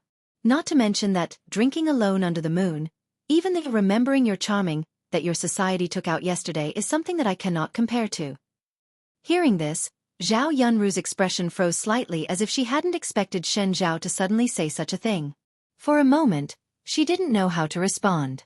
Just at this time she heard Shen Zhao ask again, "I wonder if the talent who wrote raising a cup to the bright moon, the shadow becomes 3 people is here tonight?" Hearing this, Zhao Yunru finally understood that this was Shen Zhao's purpose in coming. She said somewhat apologetically, "To be honest, that young master is not here tonight." "That is a bit of a pity." Shen Zhao's expression was somewhat disappointed. If those 2 excellent poems were taken out tonight, there would be no doubt that they would become the champion of the Mid-Autumn Festival. "I don't think so. The poem that Brother Shen wrote tonight is also the pinnacle of Mid-Autumn Festival poems. It may not be any weaker than those 2. "Yes, that remembering your charming is too sentimental. In my opinion, it cannot compare to Brother Shin. Although drinking alone under the moon is good, it is not a poem. There is no need to compare. When Shen Zhao walked over, there were already many people following him. At this moment, when one of them spoke, everyone immediately agreed. Being praised by so many people, Shen Zhao was naturally very happy in his heart. Although he modestly declined a few words, his face was still slightly proud. For today's poetry meet, he had already composed a poem for the Mid-Autumn Festival a few months ago. After many months of polishing and deliberating, he finally finalized it not long ago. He was extremely satisfied with the standard of this poem. He wanted to suppress Yang Yanzhou in the Mid-Autumn Festival poetry meet and also release the resentment that had been suppressed by him for a long time. But no matter how he calculated, he did not expect that on the day before the Mid-Autumn poetry meet, a dark horse would suddenly appear. Those 2 mid-autumn poems were thrown out, and even he was stunned. Shen Zhao was good at writing lyrics, not good at composing poems.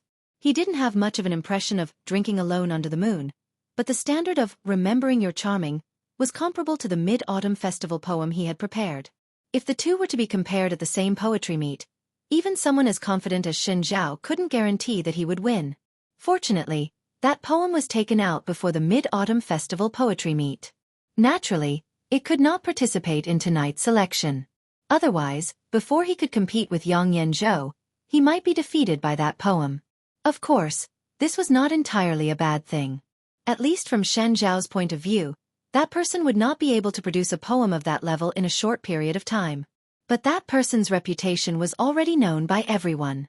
If he could suppress that person tonight, it would probably greatly increase his own reputation. At that time, if he could defeat Yang Yanzhou, perhaps the title of the #1 scholar in Qing'an Prefecture would fall onto Shen Zhao's head. Just now, he had sought out the Yunying Poetry Society with such thoughts in mind. But what he didn't expect was that that person would not participate in tonight's poetry meet. He couldn't help but feel a bit disappointed. Zhao Yunru listened to the flattering words of those people and didn't know what to say. It was common for scholars to flatter each other. But even though Shen Zhao's reputation was there, in Zhao Yunru's heart, the talent of that gentleman yesterday was already on the same level as Shen Zhao and Yang Yanzhou. Although that person isn't here tonight, Miss Wan of the Yunying Poetry Club is also extraordinarily talented. Even men like us are ashamed of ourselves. I wonder what masterpiece Miss Wan will have tonight? At this moment, a voice suddenly came from the crowd. Seeing the man walk out from the crowd, the expressions of Zhao Yunru and the women of the Yunying Poetry Society changed slightly. Su Wentian. Even though they didn't know why he was here, it was clear that he did not have good intentions. Everyone present was somewhat familiar with the name Wan Ruoqing. After all, Qing'an Prefecture was so big. Even though there were many scholars, there were only a few talented women who could be named. Naturally, everyone was familiar with them. This was the first time Shen Zhao had heard of this. He was extremely famous for his talent and had no interest in those who were not as famous as him. My talent is mediocre and naturally cannot compare to the scholars here. It's just a humble piece of work, so I won't embarrass myself, Wan Ruoqing said faintly. Her attitude was extremely humble. Miss Wan, there is no need to be so humble. The poem you took out that day, Immortal of the Magpie Bridge, is something that we will never be able to match in our lifetime. Su Wentian's face was still full of smiles. As he spoke, his eyes inadvertently glanced at Shen Zhao. As expected, after hearing the 3 words, Immortal of the Magpie Bridge, Shen Zhao's expression did not look too good. That day, because of this poem, in a moment of impulse, he personally tore up his proud work and swore that he would never compose Qixi poems again. After thinking about it, he regretted it greatly. But with his status, since he had already said it, he naturally could not take it back. However, every time he thought about it, he felt very uncomfortable. Now that Su Wentian mentioned it, it brought back some bad memories. But, wasn't that poem written by a scholar named Li Yi? What does it have to do with the woman in front of him? That Immortal of the Magpie Bridge, was it really written by you? Shen Zhao looked at her and asked in shock. Young Master Shen, you misunderstand. Immortal of the Magpie Bridge was indeed written by a scholar named Li Yi. I merely saw it by coincidence, Wanruwatching explained. Haha, the story of the Sky Prayer Lantern is too outrageous. I don't believe it. Before Xin Zhao could speak, Su Wentian shook his head and said, let's not talk about this for now. You have the reputation of being a talented woman. A mere mid-autumn festival poem. I'm afraid you can easily compose it. Are you looking down on the scholars here? That day at the Qishi poetry meet, Su Wentian was there. Of course, he knew that the poem was not written by Wanruwatching. But after what happened yesterday, Su Wentian's reputation was completely ruined. He hated the Yuning Poetry Society to the extreme. He had gone through so much to obtain the right to attend today's meet. If he didn't embarrass them in front of everyone, he would not be able to swallow this anger. At this moment, Shen Zhao pondered for a moment and finally spoke. This brother's words make sense. The purpose of today's poetry meet is to exchange pointers and make friends through literature. If you still refuse, then you are really looking down on us. When Su Wentian spoke, Xin Zhao already had a trace of suspicion in his heart. Now, he went along with his words. Whether or not this woman had that kind of poetic talent, after she composes a poem, he would naturally know. Brother Shen's words make sense. Yes, you don't have to decline anymore. We also want to see the poetic talent of the talented lady of Qing and Fu. With Shen Zhao as the leader, the people present all agreed. Seeing this, the expressions on Zhao Yunro and the women of the Yuning Poetry Society became ugly. Exchanging pointers was voluntary. Forcing someone to compose a poem had never been heard of. Shen Zhao and the others were bullying people by doing this. Wanruwatching had a difficult expression. It wasn't that she couldn't compose a mid-autumn festival poem, but her improvisation was only average. Su Wentian would definitely use this as a pretext. This was something she didn't want to see. Su Wentian saw the expressions of Wanruwatching and the women of the Yuning Poetry Society. A trace of mockery rose to the corner of his mouth. So what if I look down on you? So many men bullying a weak woman. You are shameless to the extreme. At this time, a voice clearly traveled into everyone's ears. There was a moment of silence. Then, anger rose to the faces of several people. They all turned their heads and looked in the direction of the voice. Under the moonlight, the white-clothed woman stood there with her sword and looked coldly at them. You're tuning in to the Dreamy Chapters YouTube channel. We're so grateful for your support, and don't forget to subscribe to join us on this incredible journey through captivating stories. Your generosity through donations truly makes a world of difference, as it's the primary source of revenue that allows me to expand and enhance this channel for you. Thank you from the bottom of my heart for being a part of this adventure.